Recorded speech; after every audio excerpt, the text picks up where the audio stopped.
Oh, dia. Aku tak masukkan punya seperti sembang drive seorang-seorang. Sorry. Okey, kita start balik. Aku tak masuk diri aku kat stream, aku masukkan tu saja. Okey. Kita start balik ah. Start balik. Kita mulakan malam ni kita sebenarnya nak cerita tentang apa nama tu pengalaman kawan kita Farhan memandu kereta elektrik balik ke kampung kan, balik ke kampung. Itu memang satu benda yang sangat-sangat menarik lah, sebab ramai orang takut nak balik kampung dengan kereta elektrik. Dia berkata macam mana ni, charging pun tak ada, susah nak charging apa semua kan, macam mana ni kan, bolehkah kita nak balik kampung? Tapi tak apa, Farhan akan join kita dalam pukul 9.30 macam tu. Buat masa ni kita mulakan sikit dengan beberapa berita lah. Sebelum kita nak cerita berita atau aku nak tunjuk ni sikit lah. Ini kita buat pagi tadi lah. Kita buat satu simple poll lah. Ini of course poll ni kita punya orang yang jawab ni banyaknya yang penonton channel kita lah. Dan kita tanya soalan yang mudah je. Adakah kereta anda selepas ini kereta elektrik jika ada model yang mampu anda miliki? 64% kata ya, 17% kata tidak, 17% kata tak pasti. Jadi maksudnya keinginan tu dah tinggi sangat lah untuk orang memiliki kereta elektrik. Mereka duk tunggu kereta mampu milik saja. 64% ni jawab, kata 64% kata mereka mau dah. Aisyah, okey, ada tak ada? Okey, dah ada bunyi belum? Okey, dah kan dah dengar bunyi lah. Sorry lah aku Zara. Aduh, nyanyuk. Okey, so tu dia punya poll kita hari ni lah. Saya duk cerita benda ni ulang. Sebab apa saya duk cerita benda-benda ni? Kawan-kawan kadang-kadang tanya, hang ni duk sibuk cerita kereta elektrik, adakah syarikat kereta kat Malaysia ni dah start jual kereta elektrik? Tak ada. Habis hang sibuk apa? Kalau mereka nak iklan kereta ICE, hang sibuk pasal apa nak jual cerita kereta elektrik? Nanti mereka marah kat hang. Dah, sebenarnya mereka tak marah. Kalau kita sembang, dia tahu kenapa kita buat. Aku cerita kat dia, aku explain kat dia kenapa kita buat. Kita cerita pasal kereta elektrik ni pasal kita nak industri kita berdaya saing. Kita tak mau mereka nanti kena tinggal belakang. Kita tak mau kita jadi dumping ground kan. So semua orang dah faham. Semua orang dah tahu bahawa this is the future. Dah tak ada nak tolak dalih kok mana lagi, dah tak boleh dah. This is the future. The future is certainly not oil or gas based transportation. The future is not fossil fuel based transportation anymore. The energy yang kita nak pakai, tenaga yang kita nak gunakan masa depan dah bukan based on fossil fuel. Dan ni seterusnya cerita tentang industri kereta lah. Toyota wants profit to skip 20% as raw materials cost pile up. So Toyota masa dia punya last quarter memang nampak keadaan teruk lah. Dia jatuh profit jatuh 2.4 trillion versus 3 trillion. So quarter 4 profit down 33% on year. Slips 5%. Share slip 5%. Share dia jatuh 5%. Financial year operating profit target Q4 result both well below analyst estimate. Sasaran semua tak kena ni. Sebab dia kata cost meningkat sebab bekalan berkurang, macam-macam lah masalah supply ni. Sebenarnya kita pun tak tahu apa cerita dah. So sampai kata Toyota kata depa nak kena cari cara lain lah, nak ganti material apa semua kan. Jadi membolehkan kereta boleh dihasilkan pada harga yang sama. Nampak tu dia kata expect material cost to more than double to 14.5 trillion yen, 11.1 billion US dollar in the fiscal year that started in April, which is expected to deal with by switching to lower cost materials. This is not good news. Lower cost material, dah lah kereta Toyota pun memang lah ni bahan-bahan plastik keras banyak kan. So tak tahu ke mana dia nak sorok lah benda ni. Harap bukan tempat-tempat yang kita nampak dan tempat kita yang boleh pegang lah kan. So tak tahu ni, aku pun tak faham ayat ni kata apa. We need to think about how we can respond to material inflation by eliminating the distinction between original equipment manufacturers and suppliers and working together as one. Tak tahu nak cakap, tak tahu nak kata apa kan? Tak tahu nak kata apa. Ni mereka mungkin nak tekan supplier lah, tapi Toyota ni supplier mereka banyak anak syarikat mereka sendiri. So mungkin okey lah kan. So ni memang Toyota mereka memang very particular about passing on the cost lah. Dia tak boleh, kalau boleh dia tak mau lah. Pasal memang buyer sebenarnya quite sensitive to price lah. Kan? Quite sensitive to price. Operating profit dia drop. So ni satu lagi dia punya berita dia lah. They sold 8.2 million cars. Wednesday profit dia is 4.1 billion. Reported Wednesday a profit of in last quarter. Okay. So last quarter dia 4.1 billion profit. Okay.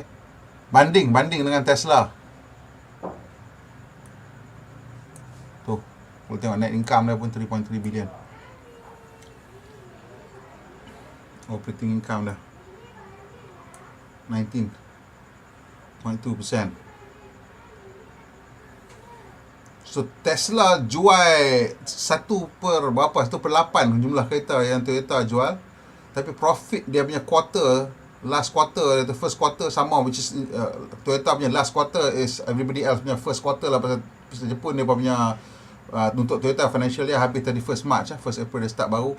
So the same time Toyota punya profit sebab 4.1 billion,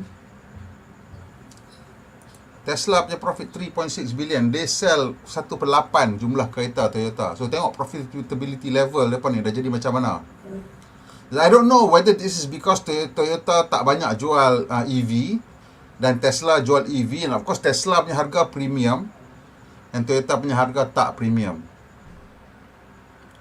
What is also interesting, kalau kena tengok ni tau, interview ni dekat apa nama ni, Financial Times. So hampa kena pergi tengok interview ni panjang, 38 minit, dan dia punya interview ni ada sikit clunky sikit pasal whoever this guy lah, Peter Campbell, Global Motor Industry Correspondent ni, dia macam baca skrip, duk ulang balik soalan yang sebagai contohnya dia duk tanya Elon Musk pasal model, future model. Elon Musk, this is not the platform. Dia ulang lagi tanya berkali-kali sampai aku rasa jadi lemah lah kot Elon Musk jawab soalan-soalan yang sama. Tapi apa yang menariknya dekat sini, bila ditanya mengenai produk, Elon Musk kata dia mungkin akan stop, Tesla mungkin akan stop ambil order setengah-setengah produk sebab demand dah terlalu banyak. Dia takut tak boleh nak supply. Bukan dia takut tak boleh nak supply apa. Bila dia explain, dia kata Tesla duk naik harga kan. Kita duk tengok Tesla naik harga. Kenapa dia naikkan harga? Dia kata dia naikkan harga bukan untuk hari ni punya cerita. Pasal harga yang dia naik hari ni, katalah hari ni dia naik harga, untuk hang booking lah ni baru naik harga. Ni yang dah booking sebelum tu harga tetap yang dulu lagi. Pasal bila booking hari ni mungkin 6 bulan, mungkin 9 bulan, mungkin 12 bulan baru dapat kereta. So daripada anticipate cost increase, tu yang dia letak harga baru. So bila dia naik harga 3 kali dalam masa tak tahu 5-6 bulan, that means depa anticipate kenaikan cost macam tu in the future, moving forward 6 months, 9 months or 12 months down the road. And that's how Tesla has been able to maintain their profitability, because they don't have a demand issue, they have a supply problem. So they boleh increase their price and people will still buy.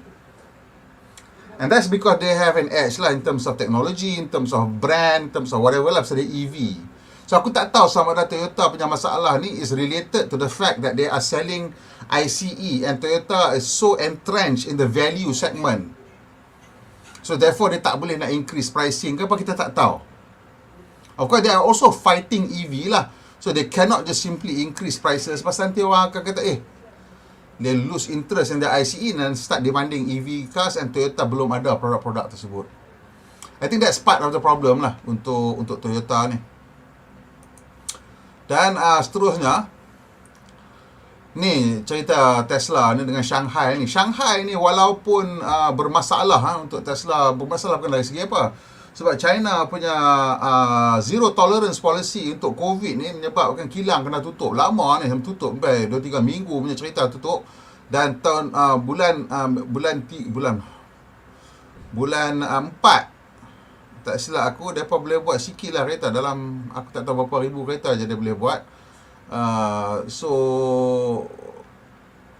now they are ramping up lah. So dia dah start exporting balik. Aku ingat bulan 4 tu dia bulan 3 yang tutup kan, bulan 4 start nak masuk ni, bulan 5 ni mereka dah export mungkin dekat 5-60 ribu kereta jugalah. So they want to export berapa 300,000 cars ke apa from Shanghai this year. Last year I think they exported some 150,000 cars. Tak silap aku lah macam tu lah. So Shanghai will definitely become dia punya mega hub dia lah. So as it is, this particular facility this year is likely to be able to produce just slightly over 1 million cars. If they really ramp up, mungkin up to 1.2 million cars. The way that they're running 3 shifts. Jarang kilang kereta run sampai 3 shift. So mereka run 3 shift. Maksudnya round the clock lah basically. Kereta ni kilang ni berjalan round the clock. Masa bila mereka berhenti untuk maintenance aku pun tak tahu. So benda ni sekarang ni running memang maximum lah. Running maximum punya. Dan dia nak tambah lagi, nak ramp up another factory. So they will produce I don't know berapa lah. Pasal yang ni pun dulu kata 500,000 juga, tapi sekarang ni dah jadi 1 million. So I'm guessing Shanghai total will probably be able to crank out at the very least 1.3 million cars out of Shanghai because of the dua factory tu. Dan Model Y ni is still the best selling premium SUV for January to April, walaupun bulan April tak nak jual kereta langsung sebab kilang tutup. It is still at 75,000. Mercedes, of course, orang lain pun mungkin tutup juga, aku tak tahu lah, tapi dia tinggalkan jauh lah Model Y ni kan. So if they had sold, this would have been like over 100,000 already lah, but never mind lah, lasak dia lah kan. So these people are moving forward so fast. Kita nak compare anything dengan Tesla pun macam letih dah. So anyway, ni cerita DHL pula ni. Lah ni orang dah memang cerita ni macam ni lah, tengok cerita. Dah tak ada apa dah. DHL order large fleet of electric trucks from Volvo. Ni cerita ESG ni tau. So this is an interesting satu lagi interview kat sini yang kena tengok. Ni dia dah caption lah kat sini, dia punya apa nama tu, transcript dah kalau nak tengok kan, transcript dah. The whole thing ada kat sini. One of the things yang mereka tanya Elon adalah sebab tentang environmental impact of the company. So kalau hampa tengok baru-baru ni, aku tak tahu kenapa nak cari, Toyota Shell punya ESG score is better than Tesla.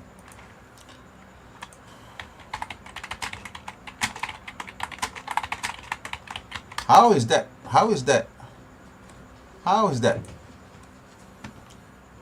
Then two oil companies. Yeah.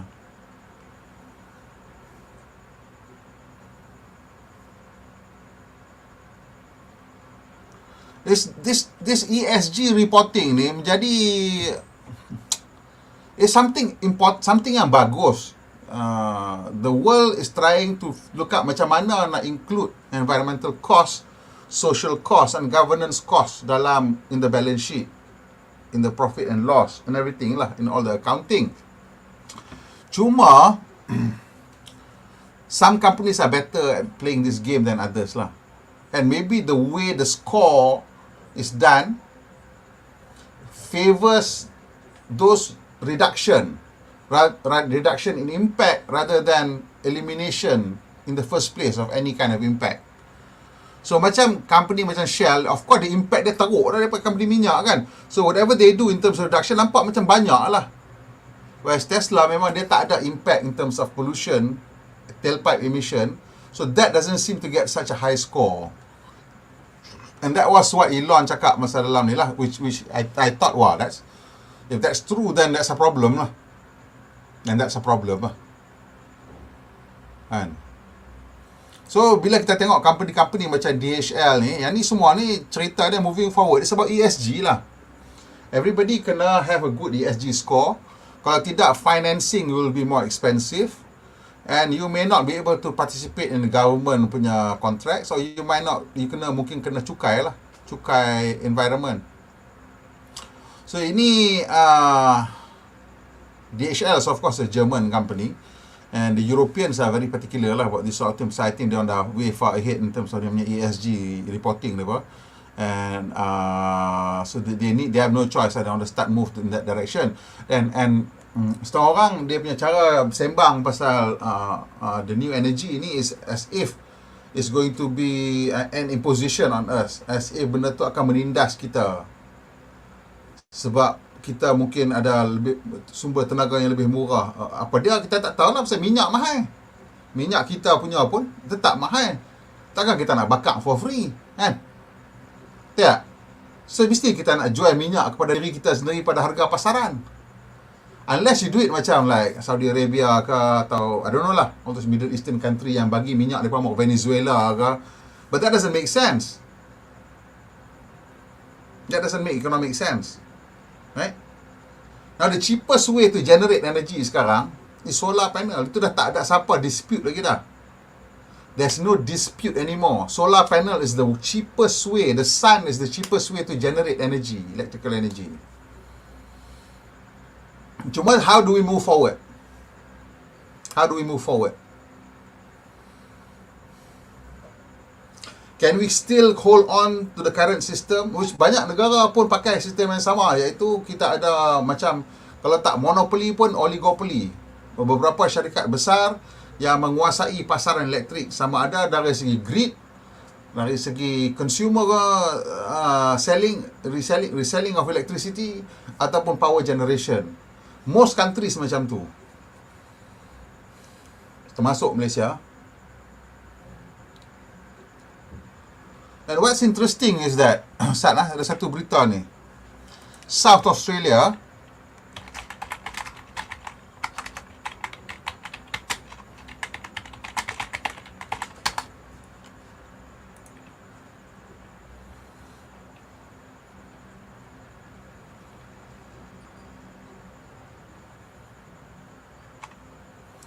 aku nak cari ni.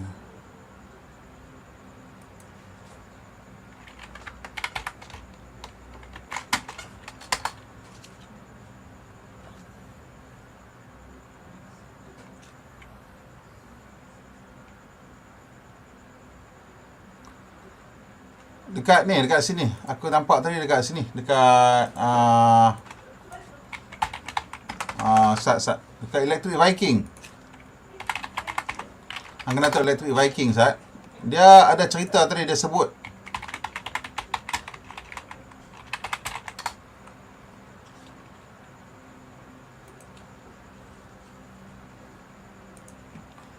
dia tunjuk, dia kata South Australia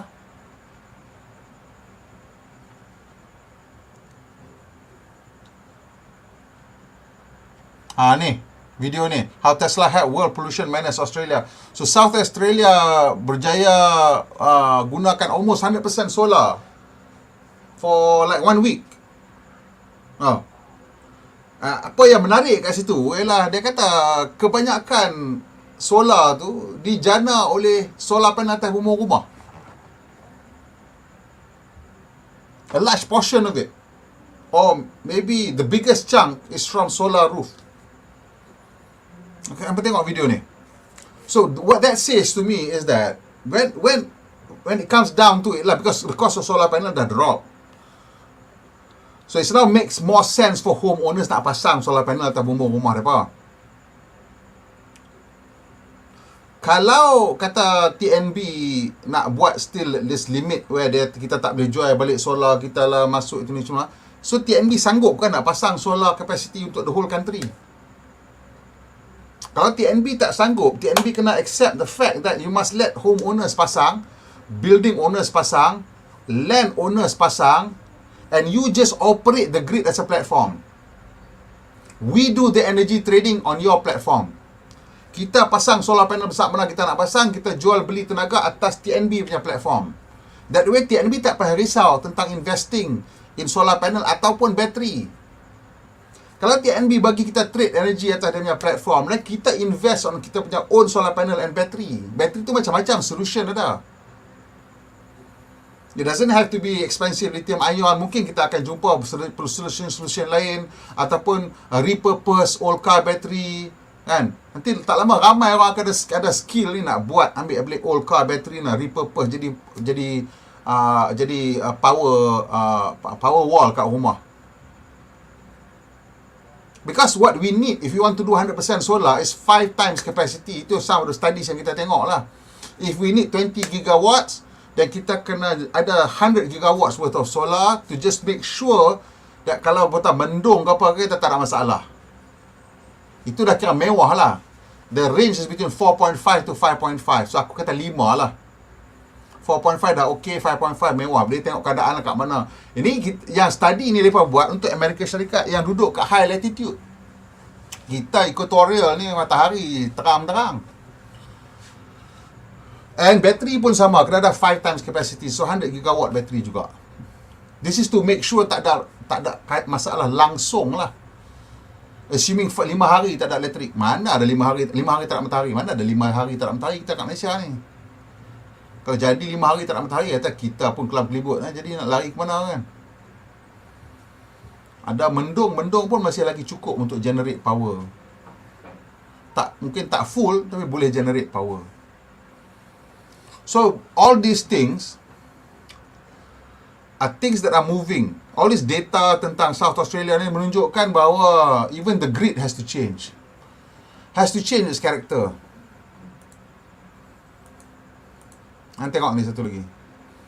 New York City wants to take 25% of its street space away from cars in favor of a walkable, bikeable city. This only makes sense. How can we allocate so much of our real estate untuk kereta? Yang berasap, yang itu, yang ni, kita nak boleh berjalan bersih sikit, tak ada asap. And this will become possible bila kita ada robotaxi, because then there'll be less cars on the road, because each car will have a higher utility rate. Sekarang kita punya utility rate of kereta kita like between 1 to 2% je.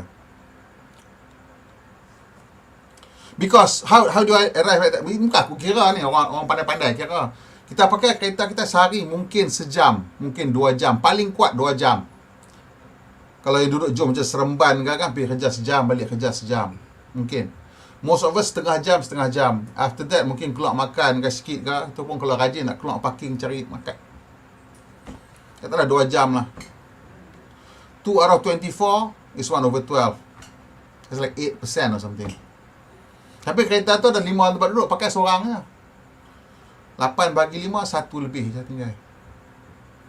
1.6% usage rate. On a very expensive investment ni. It's basically a capital good. But the utility rate is 1.6%. How wasteful is that? At the end of the day, that waste tu, yang masa kita tak pakai tu, dia buat apa? Dia take up space. Parking lah, jalan, parking tepi jalan lah, roadside parking, bangunan parking. Lah ni developer komplain mereka nak kena buat bangunan, nak kena buat parking banyak. Increase the cost. Bayang kalau tak ada benda tu semua. This is just, it only makes sense. Okay, it only makes sense. And Jepun. Kalau Jepun lah, especially abang Toyota, kita lah duk kata, oh, electric cars will make us lose job. Dia kata ni, Japan could lose 14% GDP and millions of jobs by stalling on electric cars. Hampa lambat, yang itu yang buatkan hampa rugi. Of course, the research is by the climate group lah. So, you might say it's biased or whatever lah. Tapi pergi baca sendiri lah report tu ni dia. There's a link right, hampa tengok. List the link. Aku letak link ni dekat comment section, hampa boleh klik lah, baca. Baca sendiri.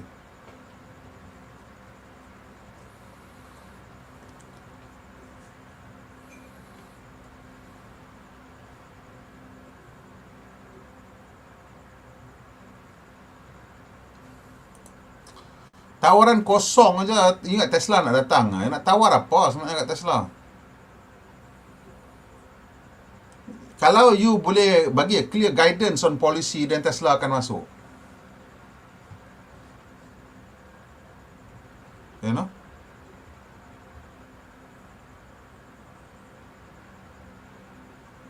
Kalau Indonesia, dia nak tawarkan nikel, kita clear policy on EV pun tak ada. Sell by date untuk ICE pun tak ada. Macam mana Tesla nak masuk? Dia nak masuk pun susah. Sebab Tesla, macam saya selalu sebut, Tesla bukan masuk dengan kereta je, dia masuk dengan infrastructure. Tesla masuk, dia pasang dia punya supercharger network. Dia tak masuk kereta aja. So dia nak masuk dengan supercharger network sekali. That's cost to all that. Kalau kita punya polisi tak clear, dia nak pasang kereta kat Malaysia ni. Dia pasang kat ni, dia pasang kat China dah ada 2 kilang besar. Unless Southeast Asia kita boleh, Southeast Asia is a pretty decent market lah, sebab 1 million cars plus sold here, maybe 2 million plus lah now lah, maybe 2 plus million lah. So that, yes, it is a decent size market. Dan kita kena compete dengan Indonesia, dengan Thailand. Tesla tak buka kilang kecil-kecil. That's not the Tesla business model. Tesla buka kilang semua besar-besar. Dia hanya buka gigafactories. Dia tak buka kilang kecil. Kilang dia semua kapasiti 1 juta ke atas. Do we have competitive suppliers in this country? Do we have what it takes to be competitive so they can export?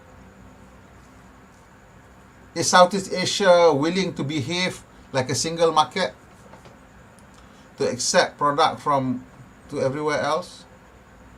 Ke akan ada sekatan-sekatan? Aku tak tahu lah. Kita ada AFTA, so it might be possible, might be doable, but we have to compete against Indonesia dengan Thailand, and we know that the supplier base dekat Indonesia and Thailand more competitive than our supplier base.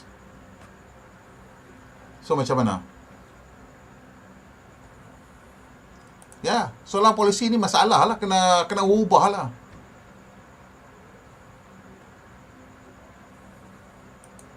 Exactly, fuel subsidi ni tak sustainable. Kan? Dia tak sustainable. Macam mana? Macam mana kita nak buat? How are we going to do this?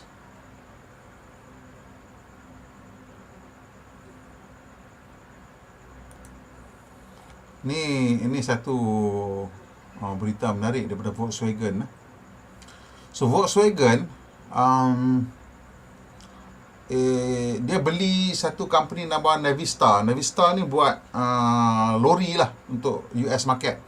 Now part of Navistar dalam tu adalah International Harvester. International Harvester ni used to be company buat farm equipment. Dia juga buat pickup truck lah.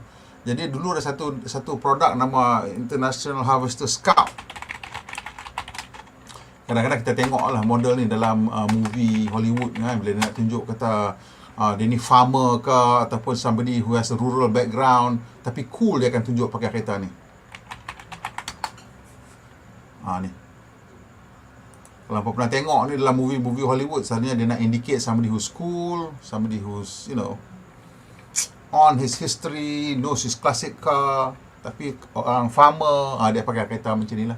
So International Harvesters punya nama ni dimiliki oleh Navistar, dan Navistar tu Volkswagen dah beli. So Volkswagen nak buat satu electric SUV dan pickup under the Scout brand. Kenapa?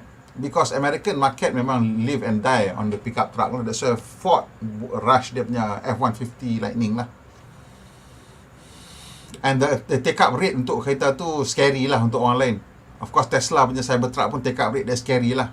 So is the Chevy Silverado apa semua, quite the scary take up rate lah. So dia punya siapa lambat dia akan mati lah, siapa cepat dan dia boleh capture pickup truck punya market ni. And Scout ni is a very strong name lah, provided Volkswagen boleh pull off lah this thing. So this could be an interesting move for Volkswagen lah. And dalam interview yang sama, bila ditanyakan antara syarikat-syarikat kereta yang lain mana yang paling berdaya saing lah di zaman elektrik ni, Elon kata Volkswagen. Ni dia.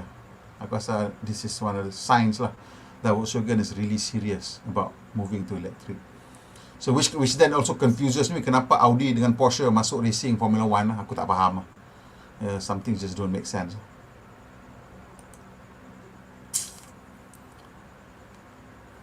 Rivian ni bermasalah sekarang ni. Aku tak tahu apa nak cakap. They lost money, which is okay because they're still startup mode and they have cash reserve, but hopefully they boleh ramp up punya production lah. So the biggest problem this year, like we started saying last year, is going to be production lah. You can have the best product, tapi if you tak boleh nak produce because tak ada bekalan bateri, tak ada bekalan microchip, then you tak boleh buat apa. It's worth nothing. So all these car companies, whether it's Ford ke, Volkswagen ke, GM ke, BMW ke, Volkswagen, siapa saja yang kata nak buat kereta elektrik ni, itu adalah sembang. Selagi tak boleh buat, tak dapat supplier untuk barang-barang yang diperlukan, it just remains a dream. So far yang nampak betul-betul pulun Volkswagen dengan Ford lah. Ford di Amerika pasal dia punya F-150 Lightning tu lah. Kalau dia boleh capture balik dia punya market share untuk pick up, dan dia okey lah. Tapi yang juga menarik, orang tua ni kena tanya, hang tak risau ke hang punya Cybertruck tu keluar lambat? Dia kata no. Because Ford pun ada very big limitation in terms of production ni untuk benda ni. Nah, ni ada satu accident tahun 2018 yang akan masuk court lah. Kereta ni accident, terbakar. So family dia sue Tesla sebab dia kata Tesla remove the speed limiter and bateri tu defective lah, dia terbakar bila accident. Tak tahu apa nak jadilah kes ni, dia masuk lah mahkamah. Tesla punya argument is that the removal of the speed limit mode tu memang the driver pergi ke workshop dan suruh ubah, suruh buang benda tu. Tak tahu workshop mana dia pergi lah, sama ada Tesla punya service center ke ataupun outside ke. And that's one of the reason why dia boleh bawa laju lah. 116 miles per hour, that's almost 200 kilometers per hour.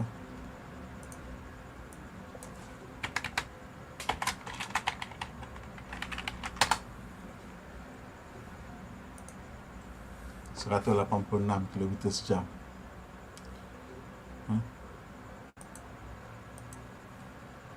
Oh, ni tadi. Ini cerita pasal part supply ni. Yang Toyota ni dia mengalami masalah part supply yang menyebabkan dia punya profit jatuh kan. So antara sebab kita menghadapi masalah chip supply ni ialah of course banyak masa COVID tu company kereta dia cancel dia punya order untuk chips. Yang take up the order is home electronic punya produk lah, gaming console, komputer semua. So the chip manufacturer dah shift dia punya production ke sana. So sekarang ni dah tak ada dah capacity untuk kereta tu, buat industri kereta tu dah berkurangan lah. Because industri kereta pakai chip murah-murah, tak sama macam consumer electronic pakai chip yang canggih-canggih, the latest ones.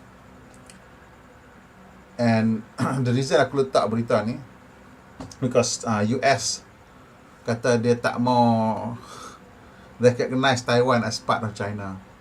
Itu menyebabkan China marah. So kita tak tahu sama ada China akan bertindak menghantar ketenteraan dia lah, masuk ke Taiwan untuk mengambil balik apa yang dia rasa hak dia. Selama ni China buat tak tahu je apa berlakon, apa part, tapi aku still consider Taiwan as China. Itu China punya attitude lah. But this, kalau ini escalate, then we don't know where this is going to go lah. The other reason yang kenapa masalah chip ni masih berterusan is sebab Ukraine is one of the biggest producer of neon gas.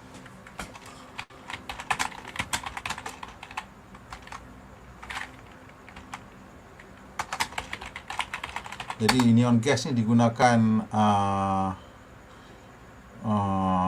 untuk buat laser, untuk jet power the laser. So cara you buat microchip ni ialah you kena buat etching, very precise etching pakai laser, and that requires neon gas, neon laser dia pakai. So bila dan kilang utama tu dekat Mariupol lah. Mariupol kena bom teruk dengan Russia. So we don't know apa cerita dia, neon gas tu, sama supply tu boleh start ramp up daripada tempat-tempat lain ke tidak lah. That's one of the reason why it's still problematic.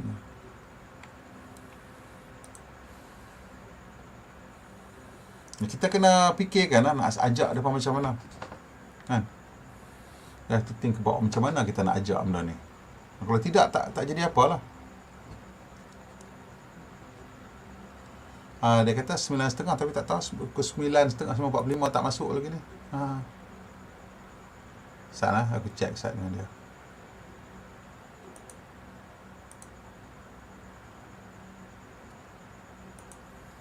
Dah dia dah sampai dah. Dah sampai dah kawan kita.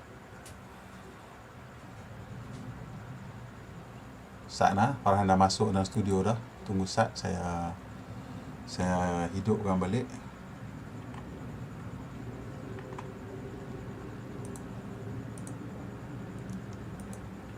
Assalamualaikum.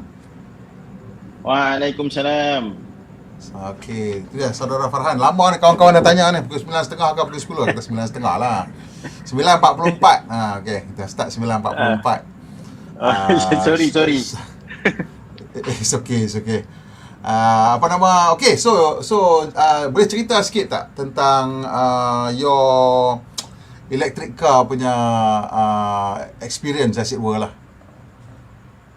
Okey, Assalamualaikum warahmatullahi wabarakatuh. Selamat malam. Selamat Hari Raya. Terima Selamat kasih Raya. kepada Tuan Samsul, kita punya FTV punya channel owner. Terima kasihlah bagi peluang pada saya malam ni untuk berkongsi pengalaman. Mic okey lah, clear. Clear. Okay. Clear Okey. Ya. Okey. So just nak berkongsi pengalaman lah. Kalau ikutkannya, saya dah memandu kenderaan elektrik lebih kurang dalam 16+3 dalam 19 bulan lah, dekat 2 tahun lah. The first 3 months saya memandu kereta elektrik, Renault Zoe. Saya start off with Renault Zoe lah. Orang kata kalau nak belajar macam mana cara memandu kereta elektrik, kalau kata entry cost to EV is so high. Actually sebenarnya kalau kita tengok option, sebenarnya kita ada kalau untuk kita belajar. So you can either rent or actually look at the second hand Renault Zoe lah. So saya guna Renault Zoe for about 3 months. After that I make a decision. Saya kata saya kena bertukar kepada satu kereta yang mungkin boleh meet requirement saya, sebab saya kena berulang-alik tempat kerja dan juga outstation. Jadi saya go into Tesla Model 3 long range lah. So Tesla Model 3 long range 16 months saya pakai. Mileage kereta tu sekarang maybe the highest mileage of Model 3 in Malaysia lah kot, about 42,000 km lah. Wow. Within 16 wow. months. Wow. 42,000 km. I even change the tyre already. Saya dah kena tukar tyre dah sebab tyre dah botak. That's your daily driver. Memang you pakai yang itu sebagai kereta kenderaan utama. Yes, that's my daily driver, kenderaan utama. In fact, balik kampung, driver sampai Penang, sampai Johor, pergi Desaru, patah balik ke Kuantan, Kertih, Kuala Terengganu. That is my usual route lah, using that car. So paling jauh ke mana yang you dah pergi sebenarnya?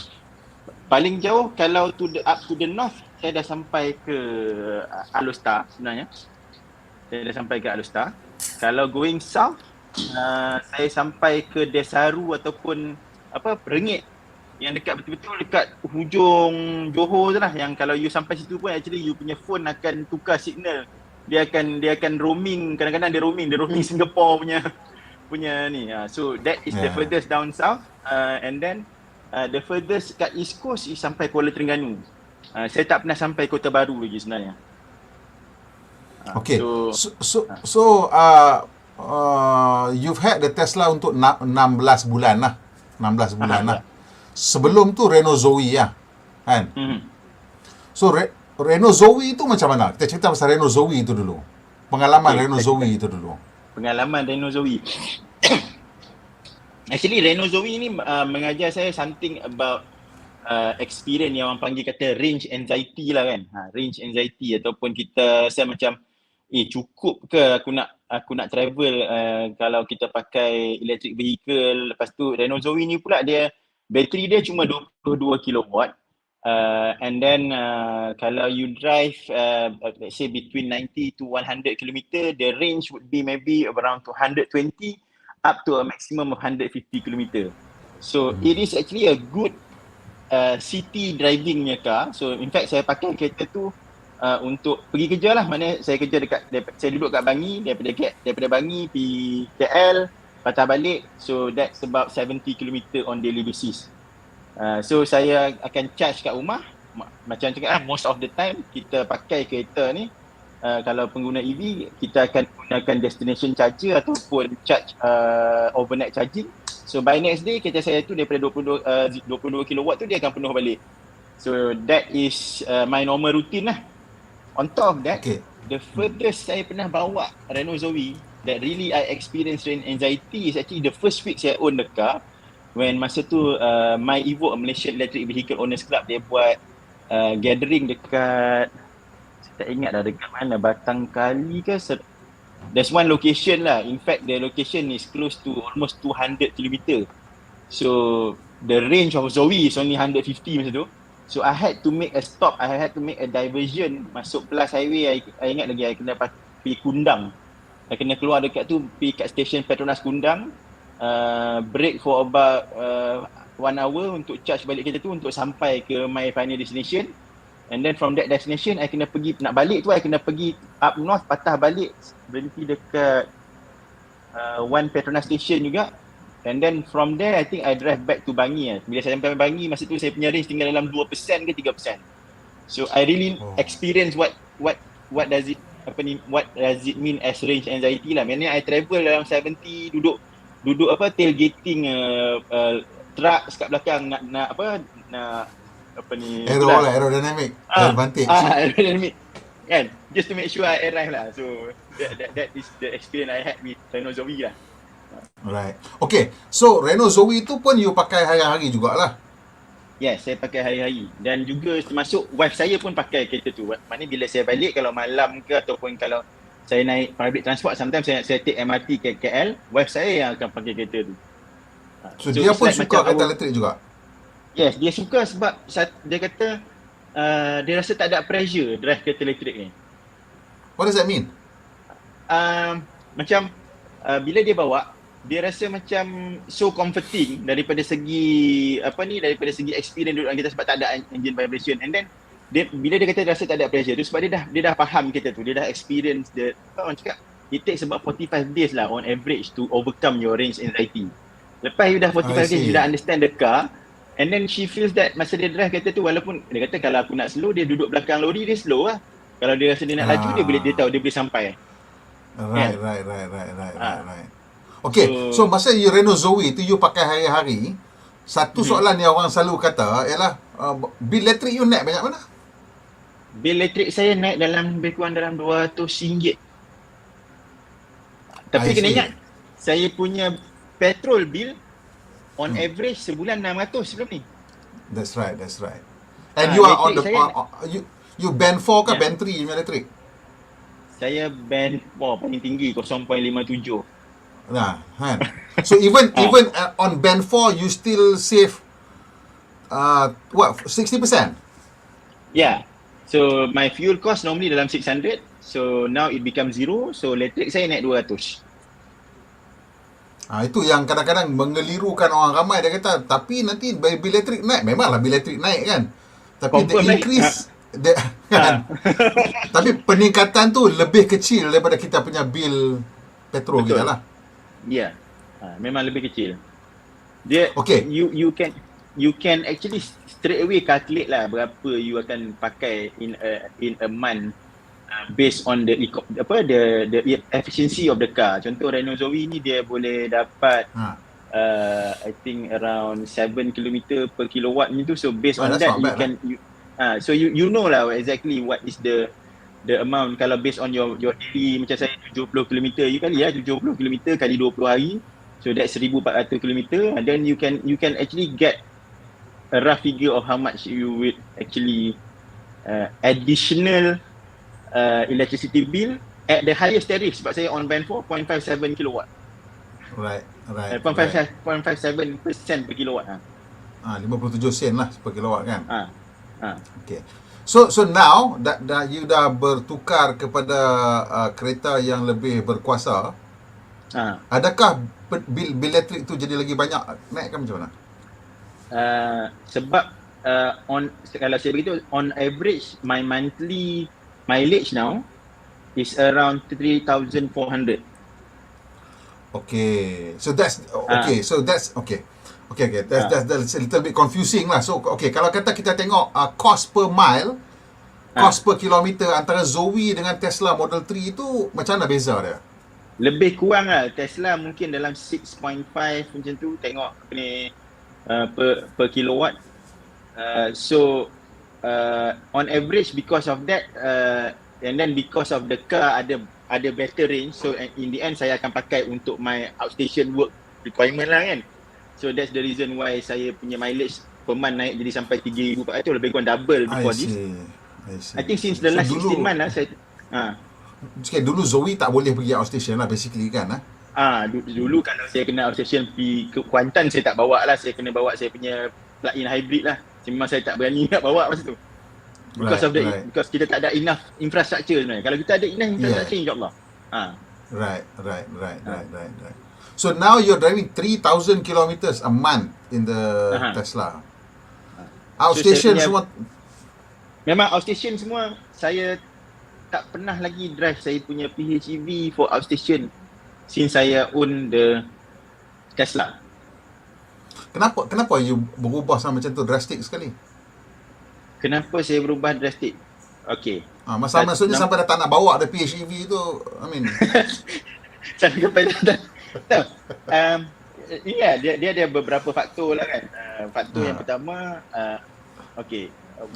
Orang saya cakap once you are into EV, you dah experience the serenity and the quiet driving, you tend to notice that small little noises lah, bunyi-bunyi bising yang tak sepatutnya.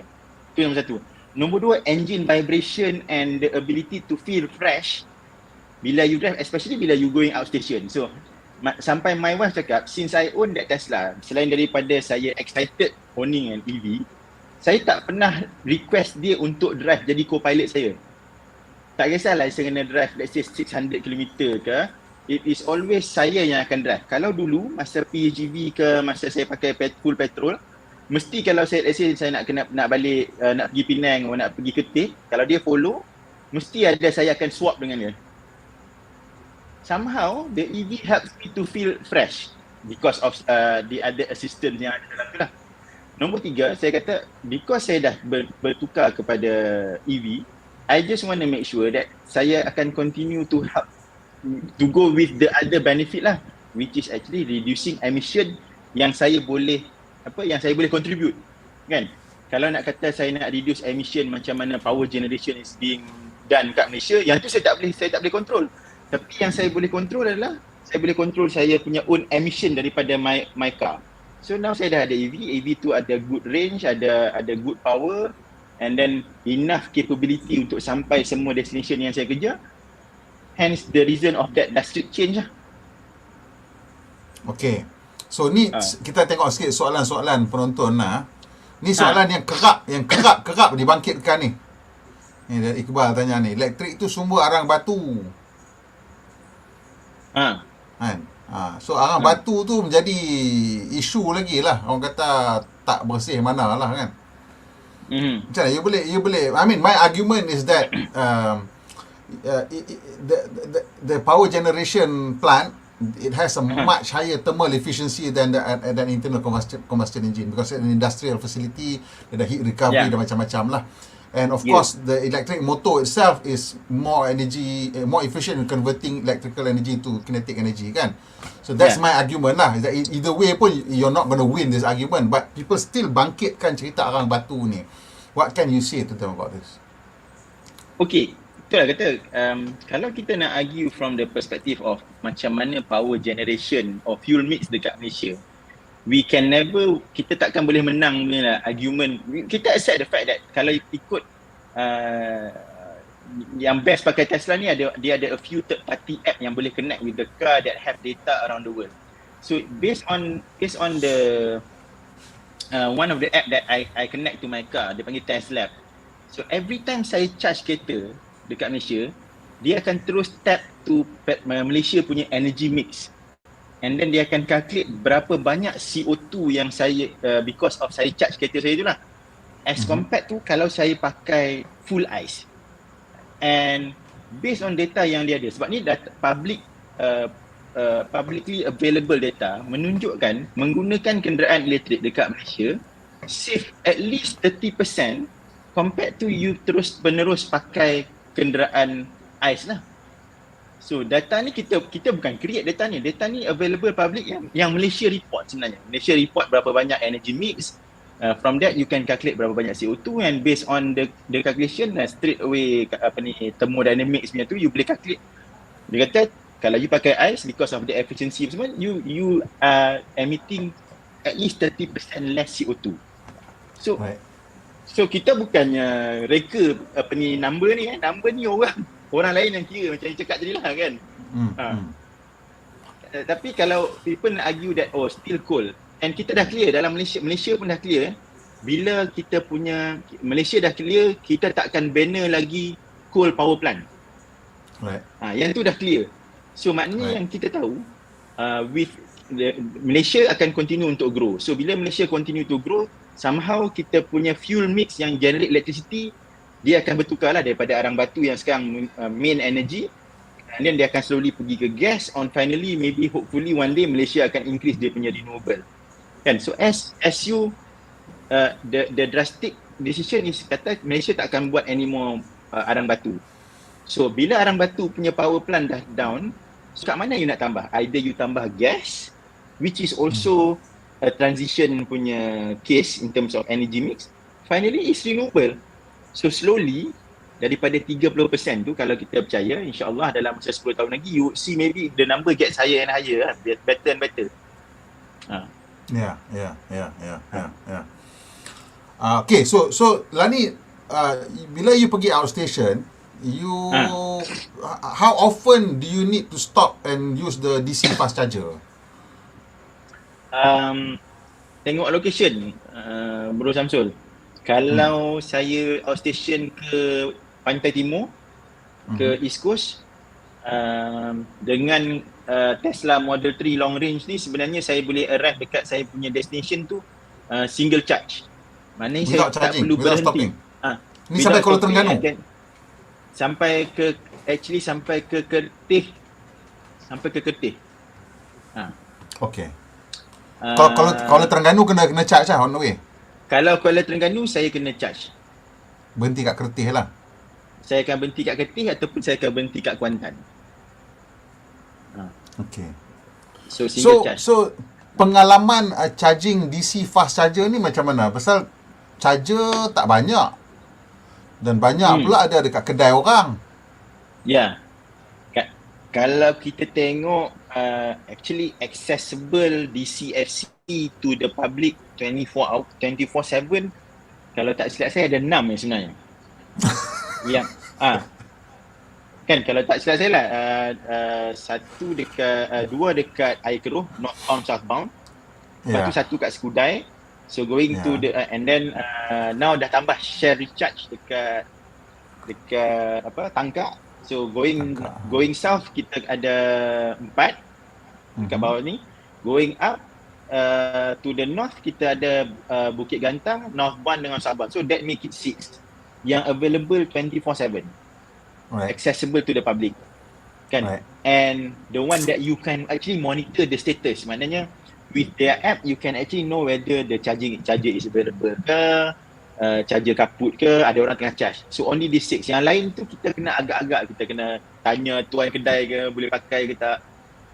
And so with this 6 punya ni, again dia change lah your behaviour as a user of EV, as an early adopter, you memang akan change lah their behaviour. And normally saya memang kalau tu saya memang jenis akan plan saya punya travel. Saya bukan jenis yang tiba-tiba kata nak outstation. Kan, jadi bila kita plan and we know the ni, actually sebenarnya dengan kereta Model 3 long range ni saya boleh sampai JB single charge juga. Saya boleh sampai ke Juru also on single charge.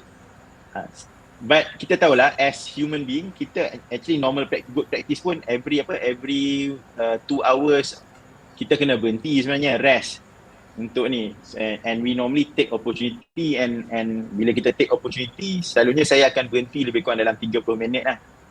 And the location of this DC charger ni pula dia macam strategic lah bagi saya.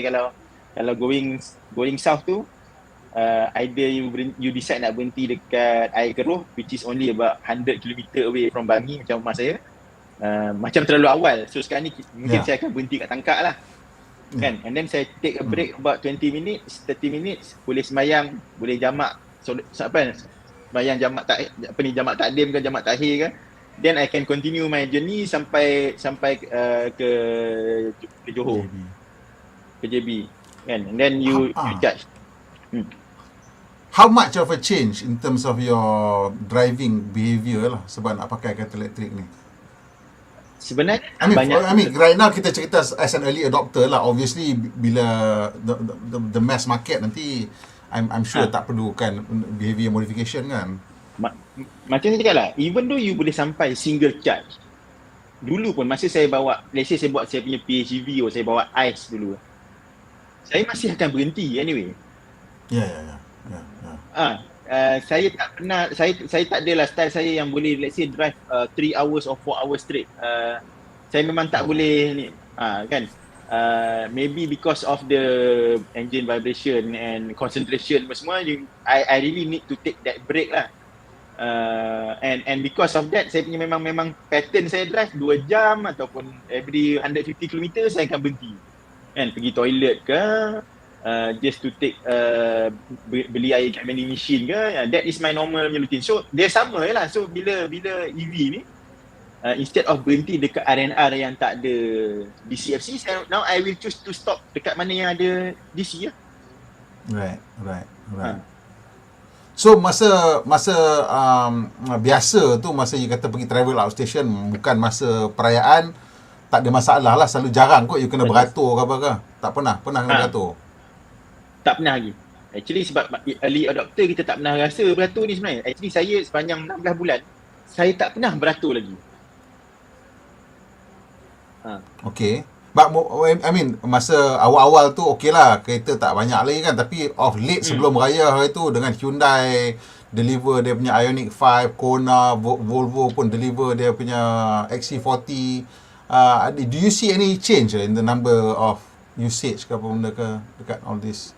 Yes, I do see change lah. Maknanya at least now kalau saya pergi kerja daripada Bangi ke KL tu, adalah saya nampak kelibat kereta-kereta elektrik baru ni kan.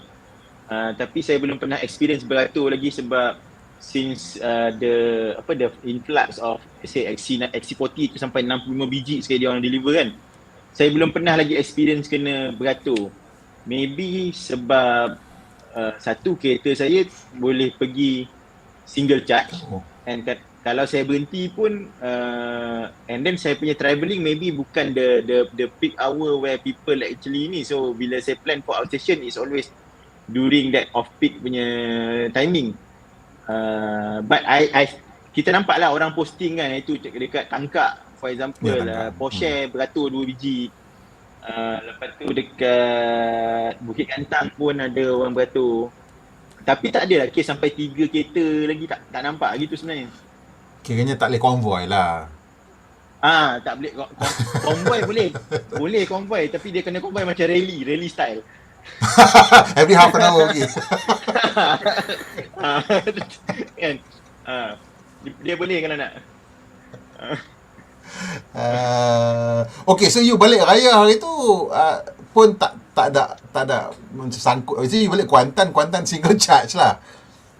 Kuantan single charge. Memang orang kata bila keluar artikel Kuantan tu kan, orang kata alah boleh lah Kuantan, cubalah balik Kota Baru. Macam mana saya nak balik Kota Baru sebab kampung saya bukan Kota Baru. Tapi kalau kampung saya Kota Baru, saya rasa memang saya sampai Kota Baru. Itu je masalah dia. Okay, kalau you nak balik ke Kota Baru lah kan, what would be, kat mana you kena berhenti charge? Kat mana yang you boleh berhenti charge? Current infrastructure, saya kena berhenti dekat Kuantan. And kebetulan pula dekat Kuantan, lemah anak saya dah. Tu. Okay.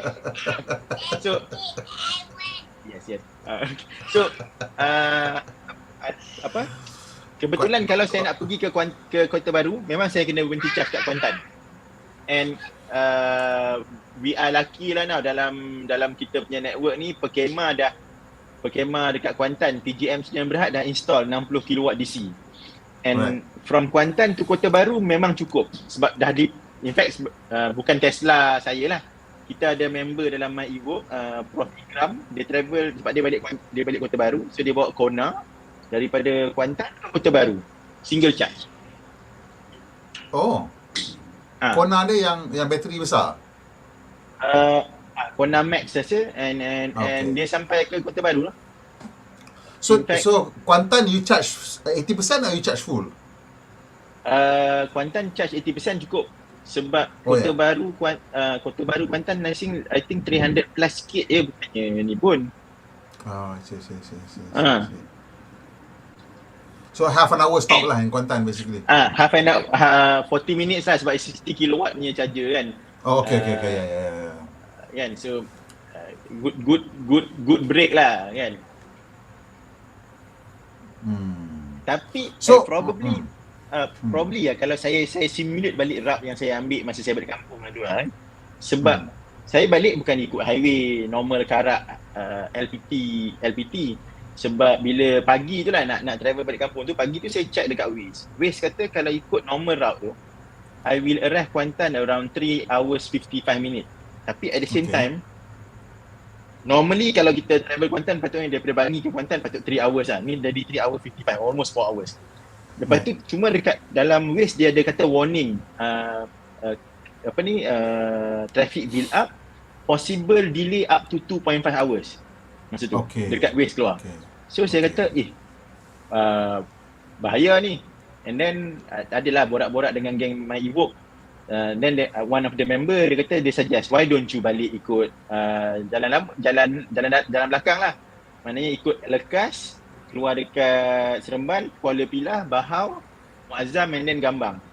And then saya simulate yang tu dalam ABRP. Kita ada app panggil a better route planner. So ABRP cakap I will arrive Kuantan in 4 hours. Okay. So and ABRP predict I will arrive Kuantan with 40% left. Kalau I pakai normal route which is highway, I will arrive Kuantan with 20% left.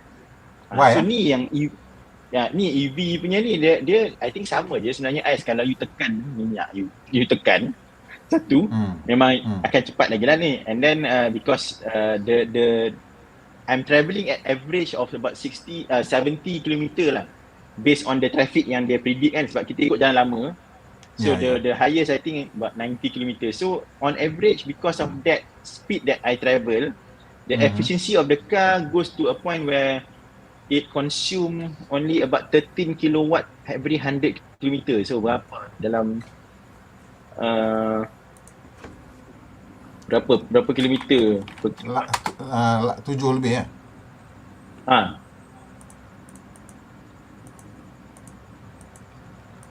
7.7 7.7 7.7 instead of normally I dapat maybe 6.5 macam tu. So that's the reason why I that's it's a big difference and then bukan tak ada tempuh traffic traffic jam. I experience traffic jam dekat area dekat Bukit Putus. Dekat area Bukit Putus ada jam sikit, kat Kuala Pilah ada jam sikit. And then dekat Jelebu apa? Adalah one area tu I think about 10 km stretch jugalah. Jam. And jam and surprisingly bila jam kereta elektrik ni dia I cakap I punya perumpamaan dia macam handphone lah. Bila on standby mode kan, kita kata phone kalau on standby mode boleh tahan 48 jam. Tapi kalau you bercakap you boleh tahan 12 jam je. Kalau you let's say you guna YouTube ke apa boleh 12 jam. So dia sama lah. Bila dia slow or dia berhenti, power consumption dia very small. So actually aircon saya I set at 21 degree bukannya kata aircon set. Bukannya set at 25 ke apa nak save bateri, tak ada. So with the aircon macam tu pun you still getting 7.7 Yes, 7.7 and I'm surprised juga bila sampai Kuantan I ada 40% lagi. So the aircon tu itself, you tahu tak dia punya power consumption dia for 1 hour berapa banyak? Kalau at 21 degrees, you tahu tak? You know? Kita dah pernah buat eksperimen. I think one of the member dalam My Evoke pernah letak kereta dia tengah panas and then on aircon. So 1 hour the drop is about 1%. So kalau macam bateri kereta saya 72 kilowatt punya battery pack, So in 1 hour dia drop dalam 1%, which is about 7 0.7 lah gitu. 0.7 kilowatt. So kalau you let's say traffic jam 12 jam lah kata so you akan consume around 12%. So that will eat up roughly a range of about 60 km from my car punya range lah. If 12 jam you stuck jam. Yes. Okay. So that's the other thing yang orang duk bangkitkan lah kan lah. Yang orang duk bangkitkan tu kata kalau sangkut jam macam mana kan. So memang tak sebenarnya benda tu tak that's something yang not even a worry lah basically. Yeah, I think challenges dia sama je. Kalau bawa ais pun kita tengok kalau tengah stuck jam, kita pun nampak ada kereta ais boleh berasap kat tepi. Kan? Ais dia punya consumption rate typically kalau kereta tu macam modern sikit, maybe you're burning about 1.2 to 1.5 liter per hour. Some of the older cars will burn up to 2 liters per hour just standing still lah. So kalau 12 jam banyak tu. Almost half a tank. Kan? Banyak jugalah. Bukan, sorry. 0.5 liter per hour, up to 0.7 liter per hour lah kalau yang teruk sikit. Which is comparable lah sebenarnya to EV pun dia tak adalah no real effect lah kan. Okay. So the other thing yang you sebut tadi that you're less tired tu, is it also disebabkan dia punya banyak driver assistance ke? How reliable is Tesla punya driver assistance in Malaysia ni? Because we only get autopilot kan, kita tak ada dapat FSD kan? Yeah. Okay, saya experience gunakan driving assistance ni dengan dua model lah. Saya punya PHEV, I'm using a Volvo XC90 that have pilot assist, and then now I'm using Tesla that have kita panggil autopilot. Kalau tengok dalam ni sebenarnya autopilot dia adalah, orang selalu tanya lah autopilot ni apa benda dia kan. So kalau kita tengok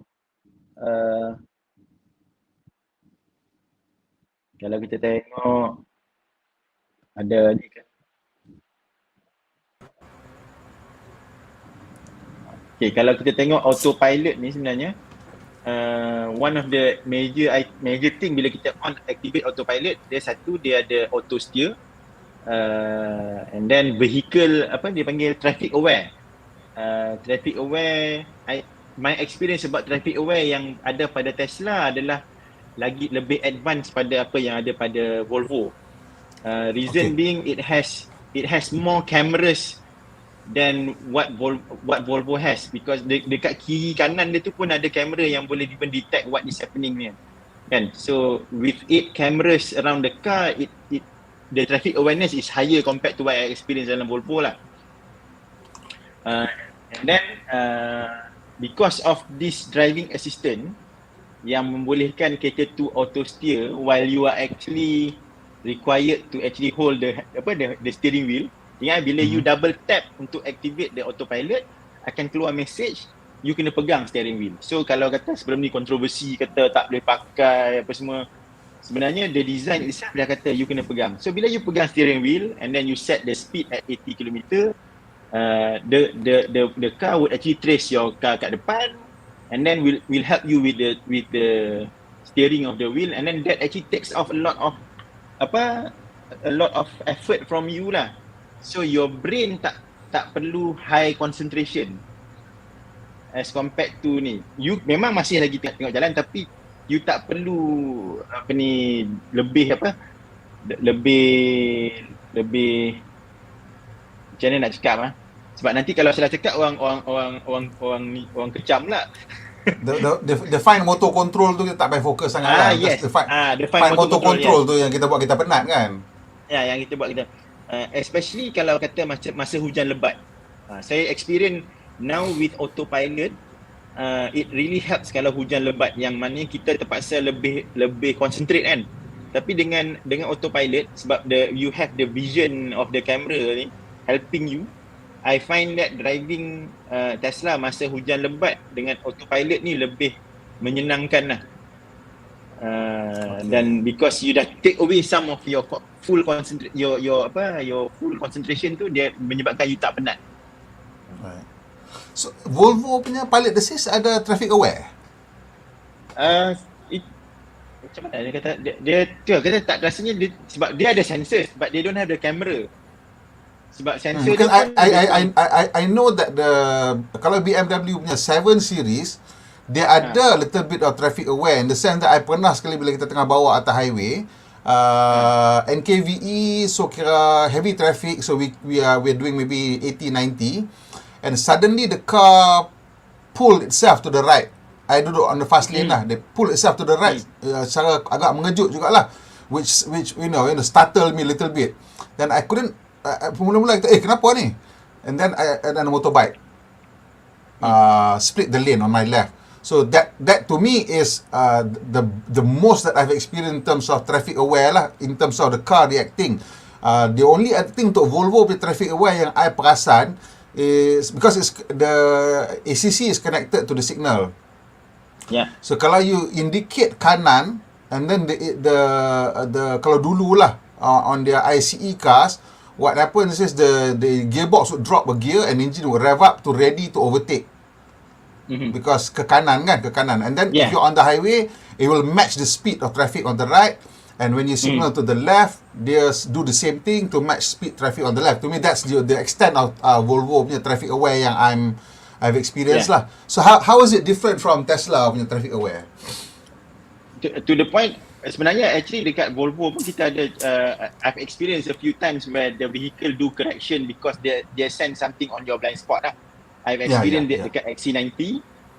Tapi from the angle of Tesla, that awareness to me is higher, sebab especially yang bila contoh bila you overtake on the fast lane, and then kat sebelah kiri you ada lori that is slowing down, you can see that the from the from the visual yang ada kat situ, dia akan nampak ada arrow terbalik, menunjukkan you are actually overtaking something that is moving too slow, and that actually then the car would actually be dia punya action tu lebih ni lah, once dia straight dah potong tu cautious, baru dia akan hilang that ni. So that shows how apa ni itulah, dia ada lebih sikit. And then one thing for sure, that they have 2 AI chips within Tesla that is actually continuously gathering data and actually figuring out what is happening surrounding you lah, which I think the other car tak ada lah. What is your kadar kegunaan autopilot? 80% of the time now. Even in urban areas pun you pakai lah? Even in urban areas, kalau macam cakap, the moment I masuk KL punya bit tu, I keluar pada smart tunnel tu, normally I dah kurang pakai lah. Tapi as much as my travelling, let's say going to work tu, I masuk highway je, sampailah I keluar smart tunnel tu, most of the time, if I had the chance, I would actually on the autopilot. Alright. Okay, so satu lagi, dia punya lane tracking ataupun lane centering dia tu, how does it compare dengan Volvo punya? Saya rasa Tesla lebih konservatif lah. What does that mean? Dia punya sebab untuk Volvo saya tak experience dia buat calibration. But for Tesla, actually you would actually go through a process called calibration, the camera calibration, that requires you to at least drive about 30 minutes when you first own the car, you kena ni, where it actually would look at your surrounding and define kat mana lane tu. And then dia memang akan duduk tengah-tengah lah. Hence kalau you bawa let's say kat KL Seremban tu, pagi-pagi nak pergi kerja banyak motor kan. So dia memang sangat aware lah where the motorcycle is actually yang duduk dekat tengah-tengah tu. Memang sangat aware. You can see that how conservative dia ni. And the moment dia rasa ni je, dia akan take off the autopilot. That's the reason why you kena hold the ni, the steering wheel. Right. So kata on average lah, you punya commute from home in Bangi Usually Bangi Seremban ni. Bangi. So on average from Bangi to KL tu berapa kali dia disengage? Yang dia kata dia tak boleh ni, dia give up. Maybe 3 kali tu. Normally yang I kena kalau dekat daripada nak masuk ke Federal Highway tu lah. Intersection sampai ke Federal Highway tu kan ada a few highway merge and then dia split up. Dekat situ banyak motor dia. Ya. Okay.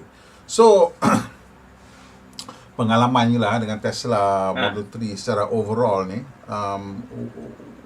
what would you say about the future lah, in terms of the future of the car lah? What does it look like to you? Well, saya ada rezeki untuk dapat guna satu kereta yang maksud saya have the right from the perspective of the design of the car and the capability, it fits well even with the limited infrastructure. Tapi it doesn't mean that saya akan rasa selesa walaupun kereta tu boleh sampai ke destination yang saya nak pergi lah. Sebabnya satu benda yang kita faham, kalau kita bawa kereta ni kita nak enjoy or have a total feel total freedom about not having to worry about whether you can make it to the final destination, kan? So walaupun kereta yang saya ada tu sekarang ni saya boleh sampai dengan selesa, tapi at certain time I might have to compromise. Contohnya orang selalu cakap boleh lah dia travel tapi dia ambil berapa lama untuk sampai. Kalau saya bawa kereta ais saya boleh speed contoh and kita tak condone you go against the speed limit or national speed limit, but even at travelling at 110 kilometers an hour dekat most of our highways, that would actually, maknanya bila you sampai dekat destination selalunya betul, you are left only with very minimal battery capacity, hence you nak pusing-pusing kat tempat tu pun kadang-kadang limited lah kan. So hence the requirement for us to actually have enough charging infrastructure to actually help me to actually enjoy the car as per what it's being designed lah. So bila you duduk kat rumah, obviously you probably ada wall box lah kot. Yes, ada wall box lah.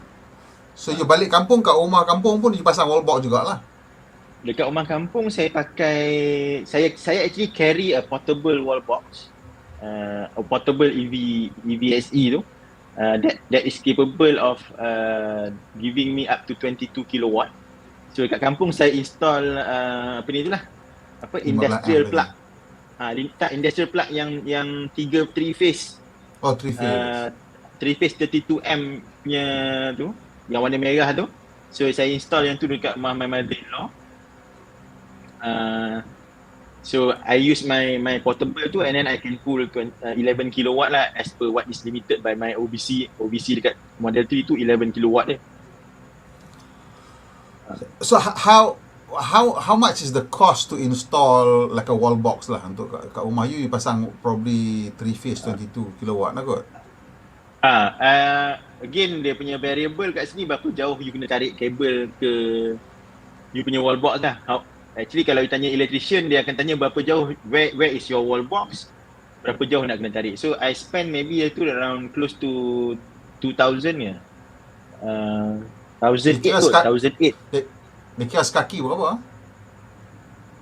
Saya tak ingat lah sebab ada a few juga. You kena ada you punya MCB, you kena ada breaker.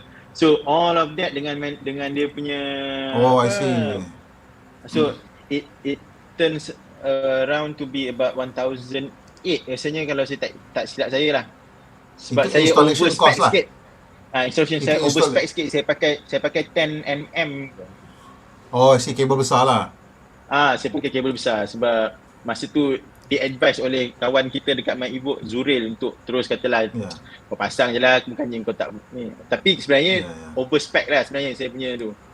I think better to be overspec, because kalau nanti you pegang wire tu rasa panas, you pun susah hati kan. Malam nak tidur pun tak senang. So might as well lah pakai 10mm tu. Betul lah. Itu and then saya pasang ni SPD juga. Saya pasang surge protection device dekat ni specific just for the ni, so to make sure that kalau ada lightning ke apa, so that dia tak pergi ke kita punya ni. So that is additional 700. I think that's the reason why saya punya cost around 1,800 tu. So the wall box itself berapa harga dia?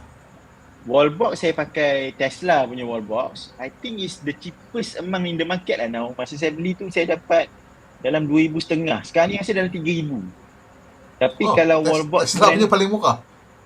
Tesla punya wall box surprisingly is the cheapest. I thought sebab it's kalau most tengok expensive. ABB ke apa. Sebab kalau tengok kalau ABB rasanya, kalau ABB you boleh cari dalam Shopee sekarang I think dia letak 5,000 ke 7,000 punya tu. Ush. Kalau yang untuk three-phase ni.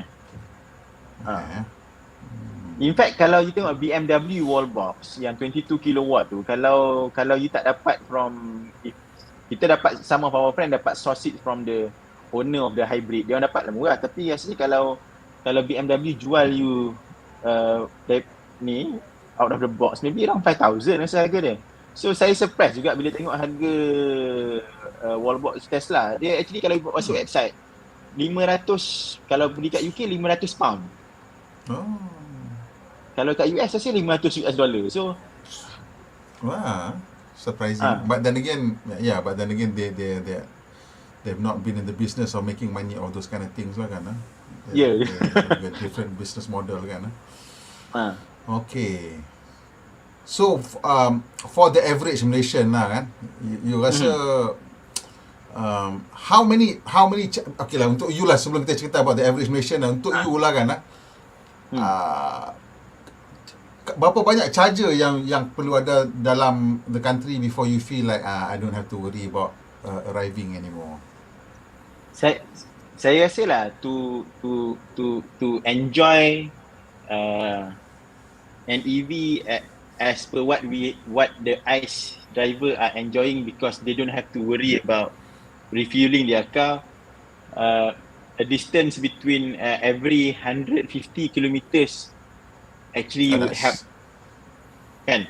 Kalau kita tengok maybe the smallest one is Mini SE for example dekat Malaysia sekarang ni, yang ada range maybe around, so if you have a 150 kilometer interval along North South Highway, the LPT2 and then sampai ke Mersing tu, if you have about 150 kilometer, then you would see EV can actually go anywhere within the peninsula Malaysia. That seems to be very sparse, because petrol station dalam every highway pun every 25 kilometers ke 50 kilometers ada kan on the highway. Kan, so you don't really need that much, sebab that's for me lah how what makes things comfortable. Sebab saya sebenarnya ada mission nak buat ni lepas ni. I just wanna, because orang kata boleh lah dia tak sampai Kota Baru. Okay, my next mission is to Kota Baru. Then I'm gonna actually rentas the Titiwangsa, Banjaran Titiwangsa, going back to up to Kangar lah, dan patah balik. So nak completekan loop tu. So probably how can you make it from Kota Baru to Kangar? Ada kat mana tempat charging yang ada? You lintas Banjaran and then Bukit Gantang lah. Bukit Gantang lah. Kalau ikut if I can get the car charge overnight dekat Kota Baru, I can go straight to Juru sebenarnya kalau based on ABRP. Oh really? Even though naik bukit kan tu. Oh pasal bukit sebelah sana you recharge. Sebab satu lagi lupa dia regen. Kalau ikut apa yang kita simulate dekat ABRP, dia kata I can arrive at Juru if I can get overnight charging at 200%. You keep saying ABRP, how accurate is that thing? You rely on it a lot ke macam mana? Yes, I rely on it a lot, and I see about 5% difference lah from what the things is predicting. I see. What about the car itself punya guidance on range tu? How accurate is that? How accurate that is that? Okay, saya pernah try to get to the what is being claimed as the WLTP of the Model 3 long range lah, which is about 500 for my car, sebab saya punya model is the 2020 punya, which has 72 kilowatt. I think the WLTP claim was 520. I managed to actually get to that if I travel at average of 70 km sebenarnya. That happen masa tu lah. Actually saya pernah stuck banjir dekat Kuantan tahun 2020 lah, ada banjir kat Kuantan yang jalan putus, LPT putus and then nak go close Bahar. Pun jalan runtuh. So I stuck kat Kuantan for 3 days. So bila jalan dekat Bahar tu diorang dah repair, my only choice is actually to follow the old road lah. So masa tu saya tak pernah saya tak pernah ikut jalan tu, and the range anxiety is still there. So I travel very I follow lah, kalau dia kata 70, I follow 70 just to make sure that I still have the range, and I managed to arrive KL with the range still showing that I can reach about 520 macam tu lah. Okay. So that is my experience over on the car punya maximum range yang bila you bawa, mostly you akan pakai autopilot lah, whether jalan lama ataupun highway lah. Yes. Is there a difference in terms of fuel consumption bila you bawa sendiri or and when you leave it on autopilot? Ada. It's more efficient on autopilot. Okay. How much more efficient? I can see kalau okay lah, kalau data yang saya ada paling banyak kalau saya pergi Kuantan kalau ikut kalau ikut karat and LPT, if I use more on my own driving, my average is around 14.5 kilowatt per 100 km. Tapi kalau saya letak on autopilot, it can go even about 14 or 13.9, 13.6. Oh, quite a lot quite a lot. Reason being I think the intelligence of the car knows better in terms of the recovery and the and when you actually supposed to step into the pedal lah. Is there a built-in topo map inside dia punya tu? Tak ada kan? Dia tak tahu, so dia tak tahu gradient actually, semua. Dia tahu gradient. Actually sebab saya punya ni memang ada. Sebab you can see, sebab saya punya kereta dia punya navigation is enabled. Okay. So bila navigation enable, it can even predict how's your consumption gonna be like when you go through certain route. So dia akan tunjuk bila you kena naik bukit, ada spike dekat you punya consumption. Dia predict you akan ada spike dekat certain part in your route. So dia tahu elevation lah Dia tahu memang tahu elevation. Lah. Yeah, and ABRP also have elevation. I see. And weather. Kalau you pakai ABRP, even dia ada live weather. So kan weather kalau hujan akan affect some of the range of the EV sebab traction lebih, requirement of the car itself. So bila hujan you memang akan consume lebih. So bila you pakai ABRP, why hujan dia consume lebih? I think it's resistance of more resistant. It's additional resistance to the car. Standing water punya resistance. Somehow that's the experience, and actually kalau tanya among the EV driver, bila hujan is kalau you tak biasa, you memang akan start to feel that range anxiety lah. Kalau hujan lama kan, do I have enough battery ke tak? I didn't know that about rain. Okay, that's interesting. Okay, so ni Zuril tanya, dah berapa kali pergi nasi kandak dengan EV? Berapa kali pergi nasi kandak?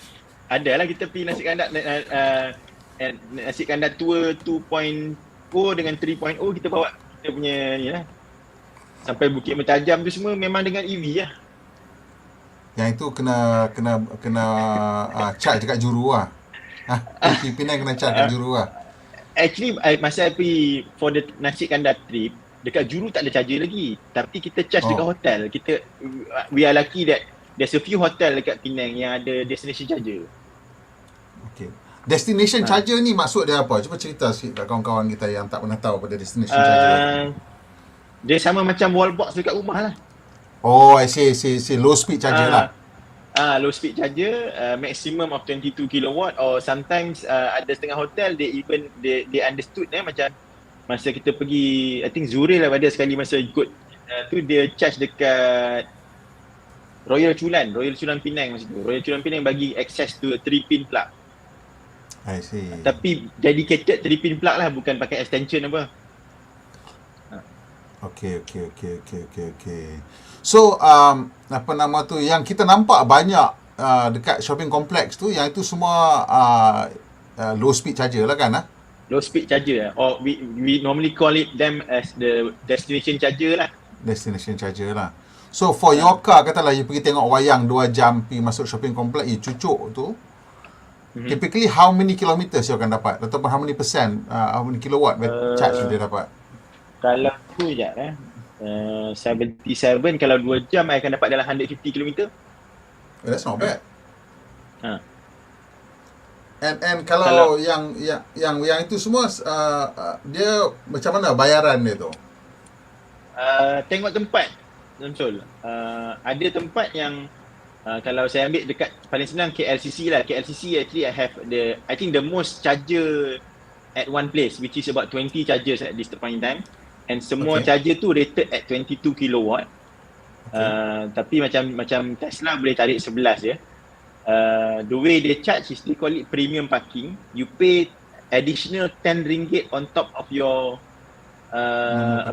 hourly rate. So katalah you park 5 jam, 5 kali 4 RM20, you tambah RM10 jadi RM30. So basically that's it, you tak payah bayar for the charging. Tak payah bayar sebab it's a premium parking with additional service that you can charge the car. Okay, itu siapa punya? Petronas. Yang tu operated by Suria KLCC lah. By KLCC parking. Suria KLCC punya. Oh, itu dia bagi for free. Dia bukan bagi for free, dia package. Yalah, maksudnya you bayar premium parking lah. So basically kalau you sit there the whole day kerja 8 jam, then 8 jam lah free. Kereta you full lah. Macam yang kat luar-luar dekat Petronas yang kita nampak tu, iaitu charge EV tu macam mana? Dia ada bayar macam mana tu? Subscription kan atau macam mana tu? Subscription setahun bayar 240. So it's buffet style lah. 240 you charge berapa kali you nak pun. So tu satu lagi mekanism. Ada satu lagi mekanism kalau kita tengok Park Easy. Park Easy yang ada macam yang block you parking kan. So you masuk situ, you boleh reserve. Bila you reserve sampai tempat tu, then you tekan, dia akan turun and then dia akan charge you per hour lah. Depending on dekat shopping complex mana. So I think dia different rate yang dia charge. Ada pula destination charger yang free. Contoh hotel, kita bagi Awana Kijal dekat Masjid lah, yang saya selalu pergi kalau saya off station ke Ketih. It's part of the complimentary service as you are guest to the hotel. So dia tak charge additional. Dia ada berapa banyak charger kat situ? Kat situ dia ada satu charger. Okay. Ada satu 22 kilowatt charger. So dia bagi complimentary. Ada hotel bagi free lah sama juga ada satu lagi hotel Sand and Sandal dekat Desaru pun bagi free. Complimentary to the guest of the hotel. Yang itu memang esok pagi full lah. Esok pagi memang full lah. Actually kalau sebab both hotel tu dia set dia orang punya charger at 22 kilowatt. Kalau macam kereta saya 5 jam full dah. So as a responsible EV driver, lepas full you should be taking out your car and park somewhere lah. Janganlah peram kereta you kat situ. Macam mana you tahu dia full ke tidak? You kena pergi check ke ataupun your app boleh beritahu you? App. Dia basically IoT kan, kita punya EV ni is actually IoT. Dia ada Internet of Things, so you can actually get the status of the car. Bila dah full, dia akan hantar mesej kata dah full. Semua kereta elektrik ada macam tu ke ataupun tak semua ada function tu untuk ambil that kind of app? Saya rasa the new generation ada function tu. Zoe tak ada. Kona pun tak ada rasanya kan? Kona tak pastilah dia ada app. Kalau tak ada app kalau tak ada app connectivity, you mungkin this is where I think macam BMW iX, Volvo XC40 dia orang ada app connectivity. Yeah. So they should be able to know the As status long as of ada that. app patutnya boleh lah kan. Selalunya kalau ada app Ah. patutnya boleh lah kan. Ada app memang boleh. So- That practice of removing the car is very important lah. That is, especially bila you live in a condominium, menggambarkan saya pergi duduk biar satu malam bergaduh pula jadi kan. Yeah, that is another thing that I think we need to address quickly lah kat Malaysia. We know that sebab kalau kita tengok since government bagi insentif sekarang, keluar je kereta baru yang kat market, kita ada two type of reaction. Satu reaction yang kata kereta mahal lah, tak mampu, rakyat marahan ni semua kan. Tapi ada satu lagi community pula yang akan so excited that they go and book the car sampai to the point dia jadi overbook. Kan. So this is a survey that we ran this morning lah.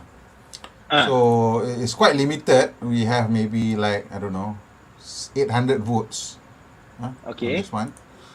And this question is simple. Adakah kereta anda selepas ini kereta elektrik jika ada model yang mampu milik?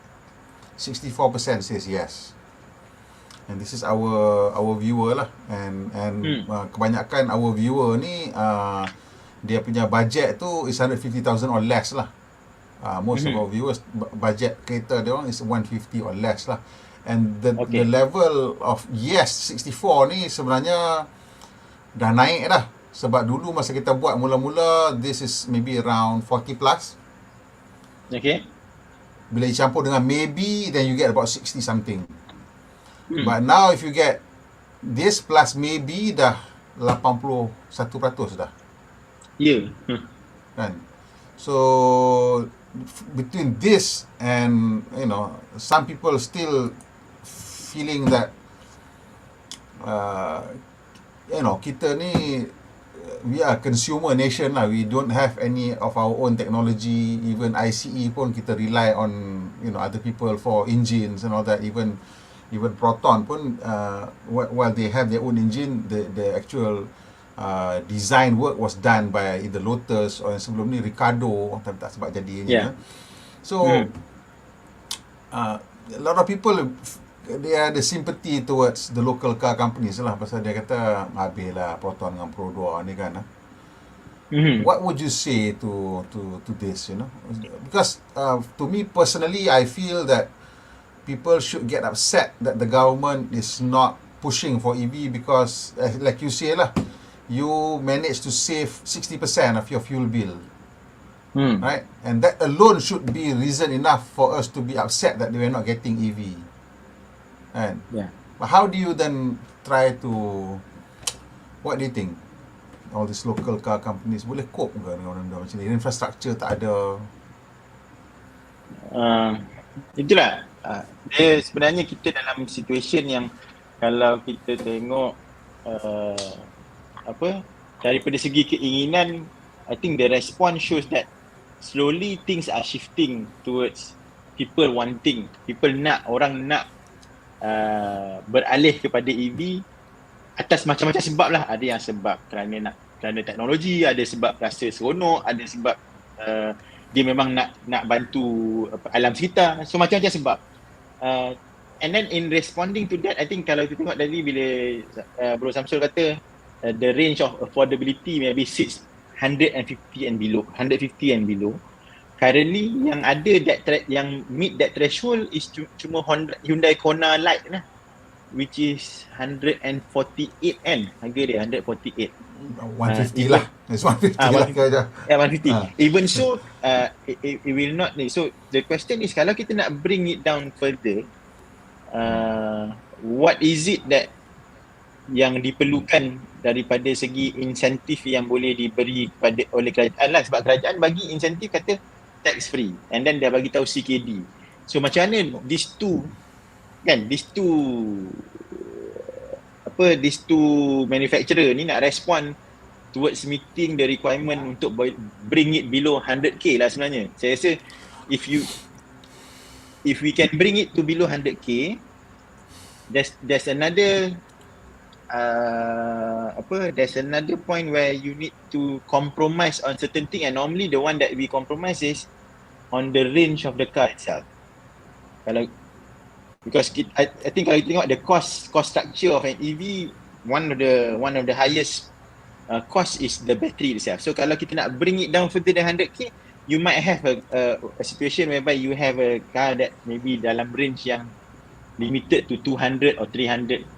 Hence the pembangunan infrastruktur untuk support, especially charging infrastructure untuk support this kind of car, kena ni. So support daripada government dia bukan setakat nak push the two manufacturer ni towards producing cars, but at the same time kat mana dia nak make sure the charging point operators yang nampak kalau kereta banyak. Kita dulu kata chicken and egg kan. So sekarang chicken dah ada, egg dah ada, cuma tak banyak. Tak banyak, ada chicken bertelur sikit. Lepas tu menetas mungkin beberapa biji je. Jadi sekarang kita nak make sure that bila dia menetas tu cukup another feeder untuk tolong charge kereta-kereta ni lah. So kalau Pro 2 dengan Pro 1 nak bawa model yang nak produce model yang boleh mampu milik, the charging infrastructure kena dibangunkan sekali lah bagi saya. Juga interesting ni, tadi during the Proton Saga facelift punya launch, we did speak to Encik Roslan lah about affordable EV ni. Dia kata, well, I've driven those affordable EVs that you see in China, because Geely pun ada produce kan, geometry Kung Fu Kau tu is only about 30,000 plus je dekat China kan. So dia kata the question now is whether people are willing to accept that compromise. But like you say, the compromise in range tu is negated if we have sufficient infrastructure kan, then it becomes a non-issue lah kan. Cuma sekarang ceritanya the auto industry itself tak nampak macam united lah in trying to push this. Obviously they're not interested lah, kita dominated by the Japanese kan in this country. Japanese manufacturers are not keen yet to push it lah kan. And the only way that macam Toyota will be keen to push this is if Indonesia put its foot down lah kan, because that's the biggest market, and if Indonesia says no more, then dia akan spill over ke Malaysia lah kan. Itu je lah cerita dia kan. Kita sendiri tak ada, don't seem to have the willpower to insist on anything kan. So itulah cerita dia. Produk tu ada, cuma like you say, Proton tak nak buat masuk, you know, there's no infrastructure. Dia juga yang akan kena marah nanti. So they not bring it in kan. The model of EV dia bukan macam ICE kan. ICE OEM buat kereta, someone else build the fuel station. Well, that's the other thing yang I keep bringing up with the OEM, you know. Orang tanya kenapa Tesla tak masuk. I cakap senang je kenapa Tesla ni tak masuk. Tesla dia nak masuk, dia bukan bawa kereta. Tesla masuk bawa infrastructure. So bila Tesla nak masuk, the policy has to be clear. Kalau Tesla dah masuk, means your policy is clear lah. Kalau dia tak masuk lah, itu je cerita dia kan. And apa nama tu, when we talk to car companies, they keep saying that charging is not our core business, and that makes me scratch my head lah, you know, because I said Tesla start buat supercharger tahun 2014 kot, when they were selling less than God knows what, 100,000 cars, 40,000-50,000 cars a year je, and they're already doing that. And you say, how can you not see selling energy every day to your customer as a core business? I don't know how you can say that lah kan. But that's the answer that we get. Then also I noticed something about the Tesla supercharger that is very strange. It's that there's a hole in the middle. Okay. Kenapa? So bila tengok the Tesla supercharger has a hole in the middle, and I kept scratching my head lah, sebab Tesla ni, they have a tendency of doing something out in the open. Dia bagi tahu je kat kita, when they put a hole in the middle, they're trying to tell you something. It's not just about design. They want to tell you that there's no power electronics in here. I only have a power cable coming in, there's a bus bar on top and the power cable going out and some LED lights. That's it. All my power electronics is in a cabinet somewhere else. So the risk or danger of damage when vandalism occurs is very small because there's nothing there. Right? So, Yeah. I mean, they've thought it through to that level of detail. When you tengok tu, dia ada lubang kat tengah-tengah tu kan. And you tengok, even the low power 60 kilowatt pun, semua the power electronic is inside there kan. Macam mana dia boleh buat lubang kan. And also, I think last month, one of the US states open tender untuk pasang charging network lah. And Tesla was one of the bidders. Ini ada berita ni nampak dalam Transport Evolve Network, TEN. And dia kata the Tesla didn't win lah the tender, but the documents became public knowledge lah. And it appears that Tesla punya bid was like 1/5 of everybody else's punya bid. They're doing $20 for every $100 everybody else is spending on supercharger, on DC chargers. So that is just macam mana you nak? I mean, they have to start thinking like that, because it doesn't make sense for you to have power electronic in every tower, because bila you tengok tangki minyak dekat petrol station, every pump takkan ada tangki kat bawah tu. It doesn't make sense kan. So you just have to have like a central converter, and then you tembak je lah power tu, and that would make it cheaper and easier for everybody, less risk of all sorts of things lah, you know. It's just, these are things yang, conversations yang is so basic dah, kita macam alamak, basic conversation macam kita kena still have dengan car manufacturers. It's just beyond me lah, you know. Tapi saya rasa sampai kita kena faham juga lah bro, macam again lah, nak disrupt the entire chain kan, when people the OEM is so used that they are just selling cars, dia tak pernah fikir pun that they have to sell. Let's say like if they are put in situation whereby they have to sell their ICE, at the same time they have to deploy their own petrol station. It's just because we have the oil company currently having business selling their product. Hence, the OEM says that, why do I need to think about filling up energy to my EV kalau nak masuk EV? So, ni lah shift dia. Whereas Tesla, masa dia masuk dalam market ni, dia tak boleh kata nak jumpa Shell, for example, or jumpa BP masa tu. Say that, Mr. Shell or Mr. BP, can you help build electrical charger for my car? Nobody will build it for them lah. Basically, nobody will build it for them lah kan. Yeah, so they need to think that I need to build my own. Kan? But you see, that's the thing. We sit here in a place where dah ada trailblazer.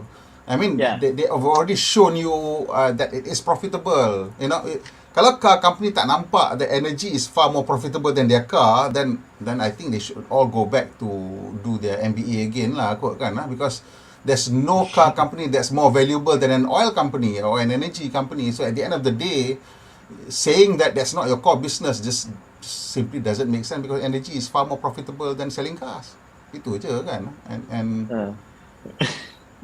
They require a total shift jugalah. And for that to happen, again lah, saya rasa for you to know why do I need to invest in this is only if you are an EV driver.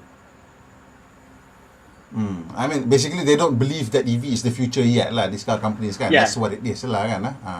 If you have experience, what does it take for you to actually move an EV apa semua, you would change the way you look at things lah. And actually the last 16 months it has helped me change a lot of my belief over how technology is evolving, and how do people think about disrupting the entire value chain lah. But this is the simple poll that I've done here. It shows that people are waiting to be disrupted. People want to be disrupted. So now who wants to go and give it to them? You want to wait is okay. I mean, some of my friends tanya, kau sibuk pasal EV buat apa? Bukan ada orang advertise EV pun. I say it's not because of that. I say because I have friends in the auto industry. I don't want them to lose their job. I want them to This is the reason why I do it, you know, because if the Chinese come en masse, you nak berlawan ni macam mana? Mati semua orang kan. Betul. Bulan 8 ni katalah Great Wall bawa masuk dia punya aura and pack that car at 120,000. Tengoklah apa jadi, tengok orang kan. Rasanya mungkin ada pergaduhan dekat charger kot nanti. Kan? Itulah. But the opportunity is there for the taking. Kalau you tak nak, Petronas, Shell, BP will be more than happy to continue to have their lunch lah. There's a chance for you to take their lunch. If you don't want to, it's okay. They are happy to do it. Petronas dah pasang iklan dekat Max Highway, nampak? Dekat Max Highway sebelum keluar kat Putrajaya tu ada satu iklan besar Petronas. Gambar solar panel. We don't only sell petrol or diesel. Who says we only sell petrol or diesel? Gambar dia. I kata itu iklan lobby, itu melobi, iklan melobi, bukan dia tak jual elektrik. Kita nak melobi siapa ni kan? Ni dia dah melobi government, dia nak bisnes tu. Yalah, hari-hari government staff lalu dekat exactly. That's what it was kan. It's a lobbying ad, so you tak nak ambil then it's kan. Okay, so this one question. Okay, dia kata bagus lah you punya ni. Okay, nice explanation. Infra, okay, betul. Pengalaman pengusaha tergugat. Mana maunya duit tak masuk. Betul ke tak masuk? I still don't understand. I mean, when you talk to BMW kan, katanya Sashi, hang buat masuk kereta berapa banyak tahun ni? Dia kata 250 lah kan. Is that the number you can sell or the number you can get? That's the number I can get. How many cars you think you can sell? 1,500 easy. Weh, BMW kata 1,500 easy. Yalah, dengan tak ada test drive model, you can only view the car. The booking is already more than 1,000. Imagine if you have the number. Right now everybody's looking at Volvo lah. If Volvo manages to pull it off, then you see XC40 electric everywhere. Yeah. Berpeluh lah yang lain tu kan. Berpeluh lah. And then Volvo pula very clear, we are not going to install DCFC. That's another way I don't what? Kita tak boleh nak cakap apa yang tu. Kan? That's easy money for you. Don't want to install lah. Okay lah. Tak apalah. You buat macam mana kan. Okay. I think dah 2 jam. You dah dengan kita sejam setengah dah. You janji setengah jam je. Thank you so much for spending so much time with us hari ni. And hopefully we'll be able to meet up in person and maybe have a better conversation, face to face, and maybe discuss more about what is what in the EV world. If you have any last words you want to say to whoever lah, whether industry ke, to Malaysians ke, what is it that you want to say about what is happening now in terms of EV? Okay, kalau kita tengok, I came from the energy industry lah. I'm an engineer by training. I work in the energy industry, and from the industry itself, we believe energy transition is real. So kita kata energy transition is real ni, kita tahu macam contoh energy mix yang kita duk kata coal, gas, renewable, semua tu, we believe that the transition is real. The world is shifting towards that. Kalau kita tak buat something, the world is just going to get hotter and hotter sebagai orang dalam industri. Tapi sebagai individu, saya juga believe that kita kena buat sesuatu yang kita boleh kontrol. Contohnya, kalau macam saya ada kemampuan, ada rezeki, saya boleh guna kereta elektrik, saya pakai kereta elektrik untuk tolong bantu. So kita buat apa yang kita boleh buat lah as individual. So bagi saya, kalau kita tengok from perspective of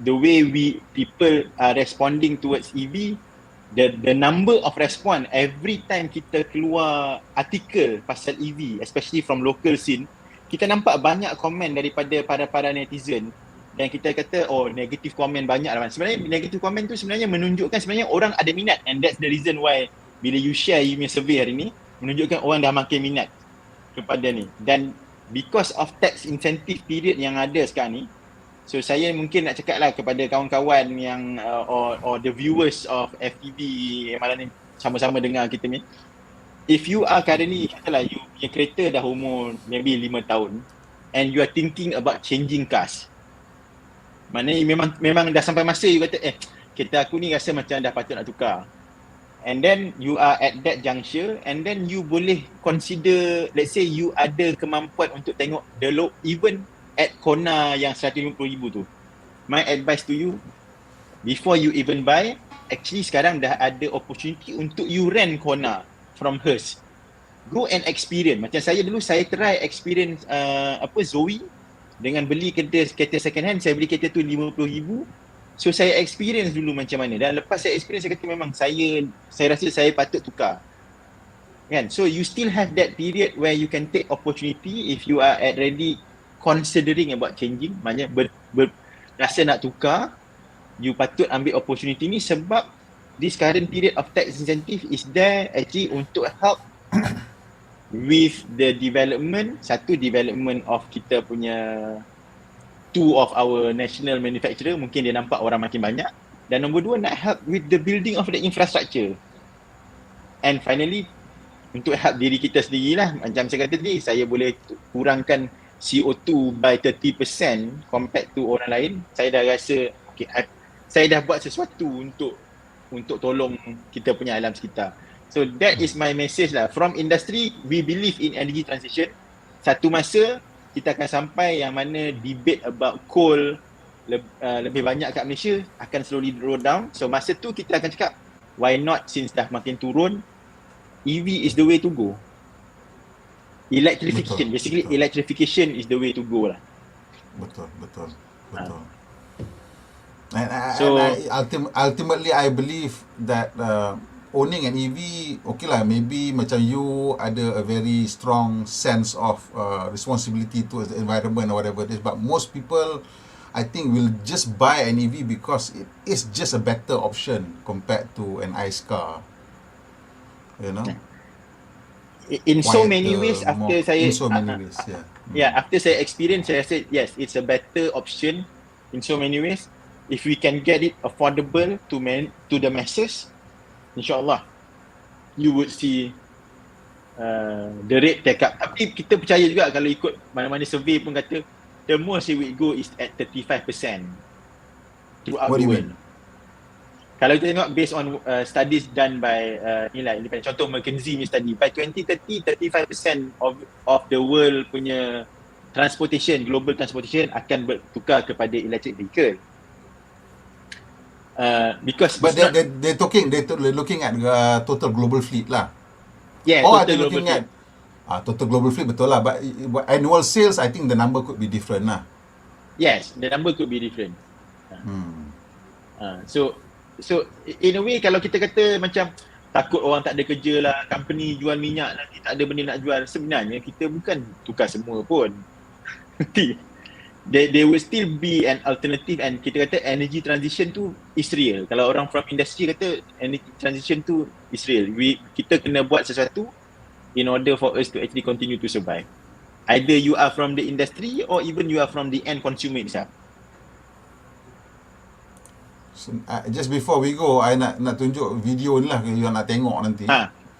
This one is electric Viking. So what's interesting about this particular video is dia kata South Australia managed to go green for like a whole week, 100% renewable. And what's interesting is that I think 30% of the solar that was generated in South Australia was from rooftop.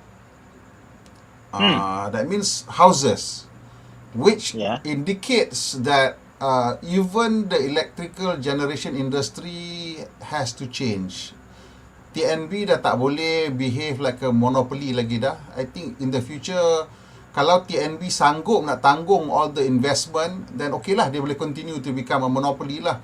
But kalau kita tengok what's happening in Australia, which I think is closest to us in terms of the solar intensity and whatnot ni, is that you must allow for energy trading to happen freely.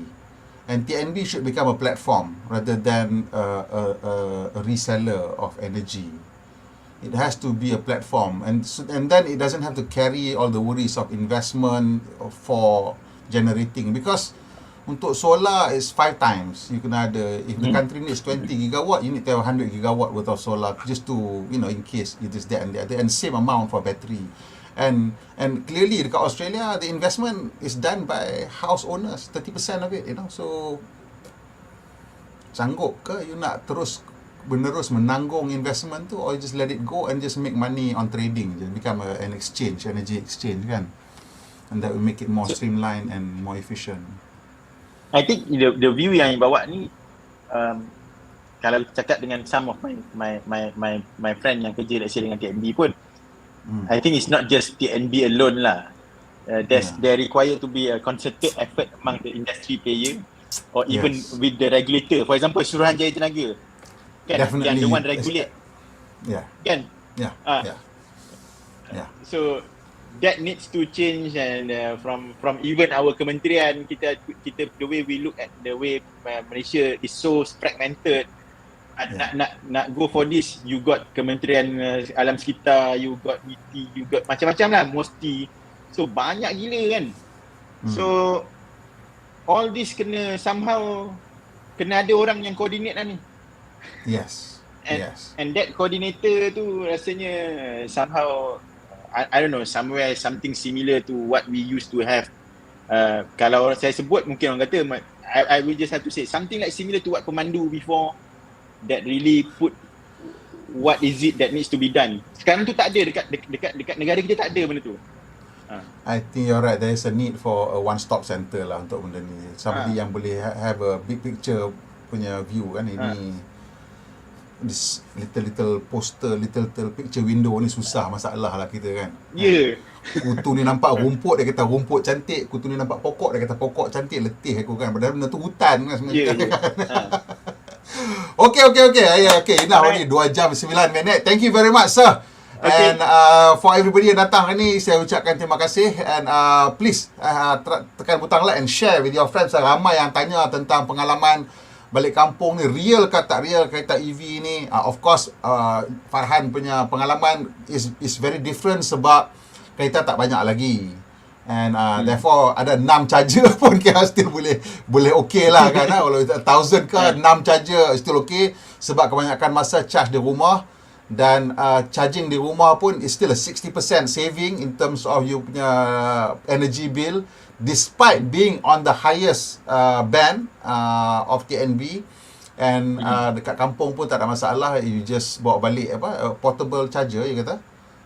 Portable wall box, and install industrial punya 3-pin, and then that's done lah, you know. So kita punya rumah kampung kita kena fikir macam tu jugalah kan, nak kena pasang satu industrial 3-pin, kalau single phase berapa amp, pasanglah benda tu, and make sure then you can live with electric car. Okay, I think that's all for tonight, and tolong kita last please, tolong subscribe, kita nak touch 100,000 ni, bagi baru cecah 80,000, nak 20,000 lagi, tolong kita sikit, and of course tekan butang loceng supaya tak miss. We have our daily live broadcast macam ni. Madu Malaysia pun yang berhemah, kita jumpa lagi insyaAllah. InsyaAllah. Terima kasih FTV. Sama-sama. Samsul. Thank you. Assalamualaikum. Waalaikumsalam warahmatullahi wabarakatuh.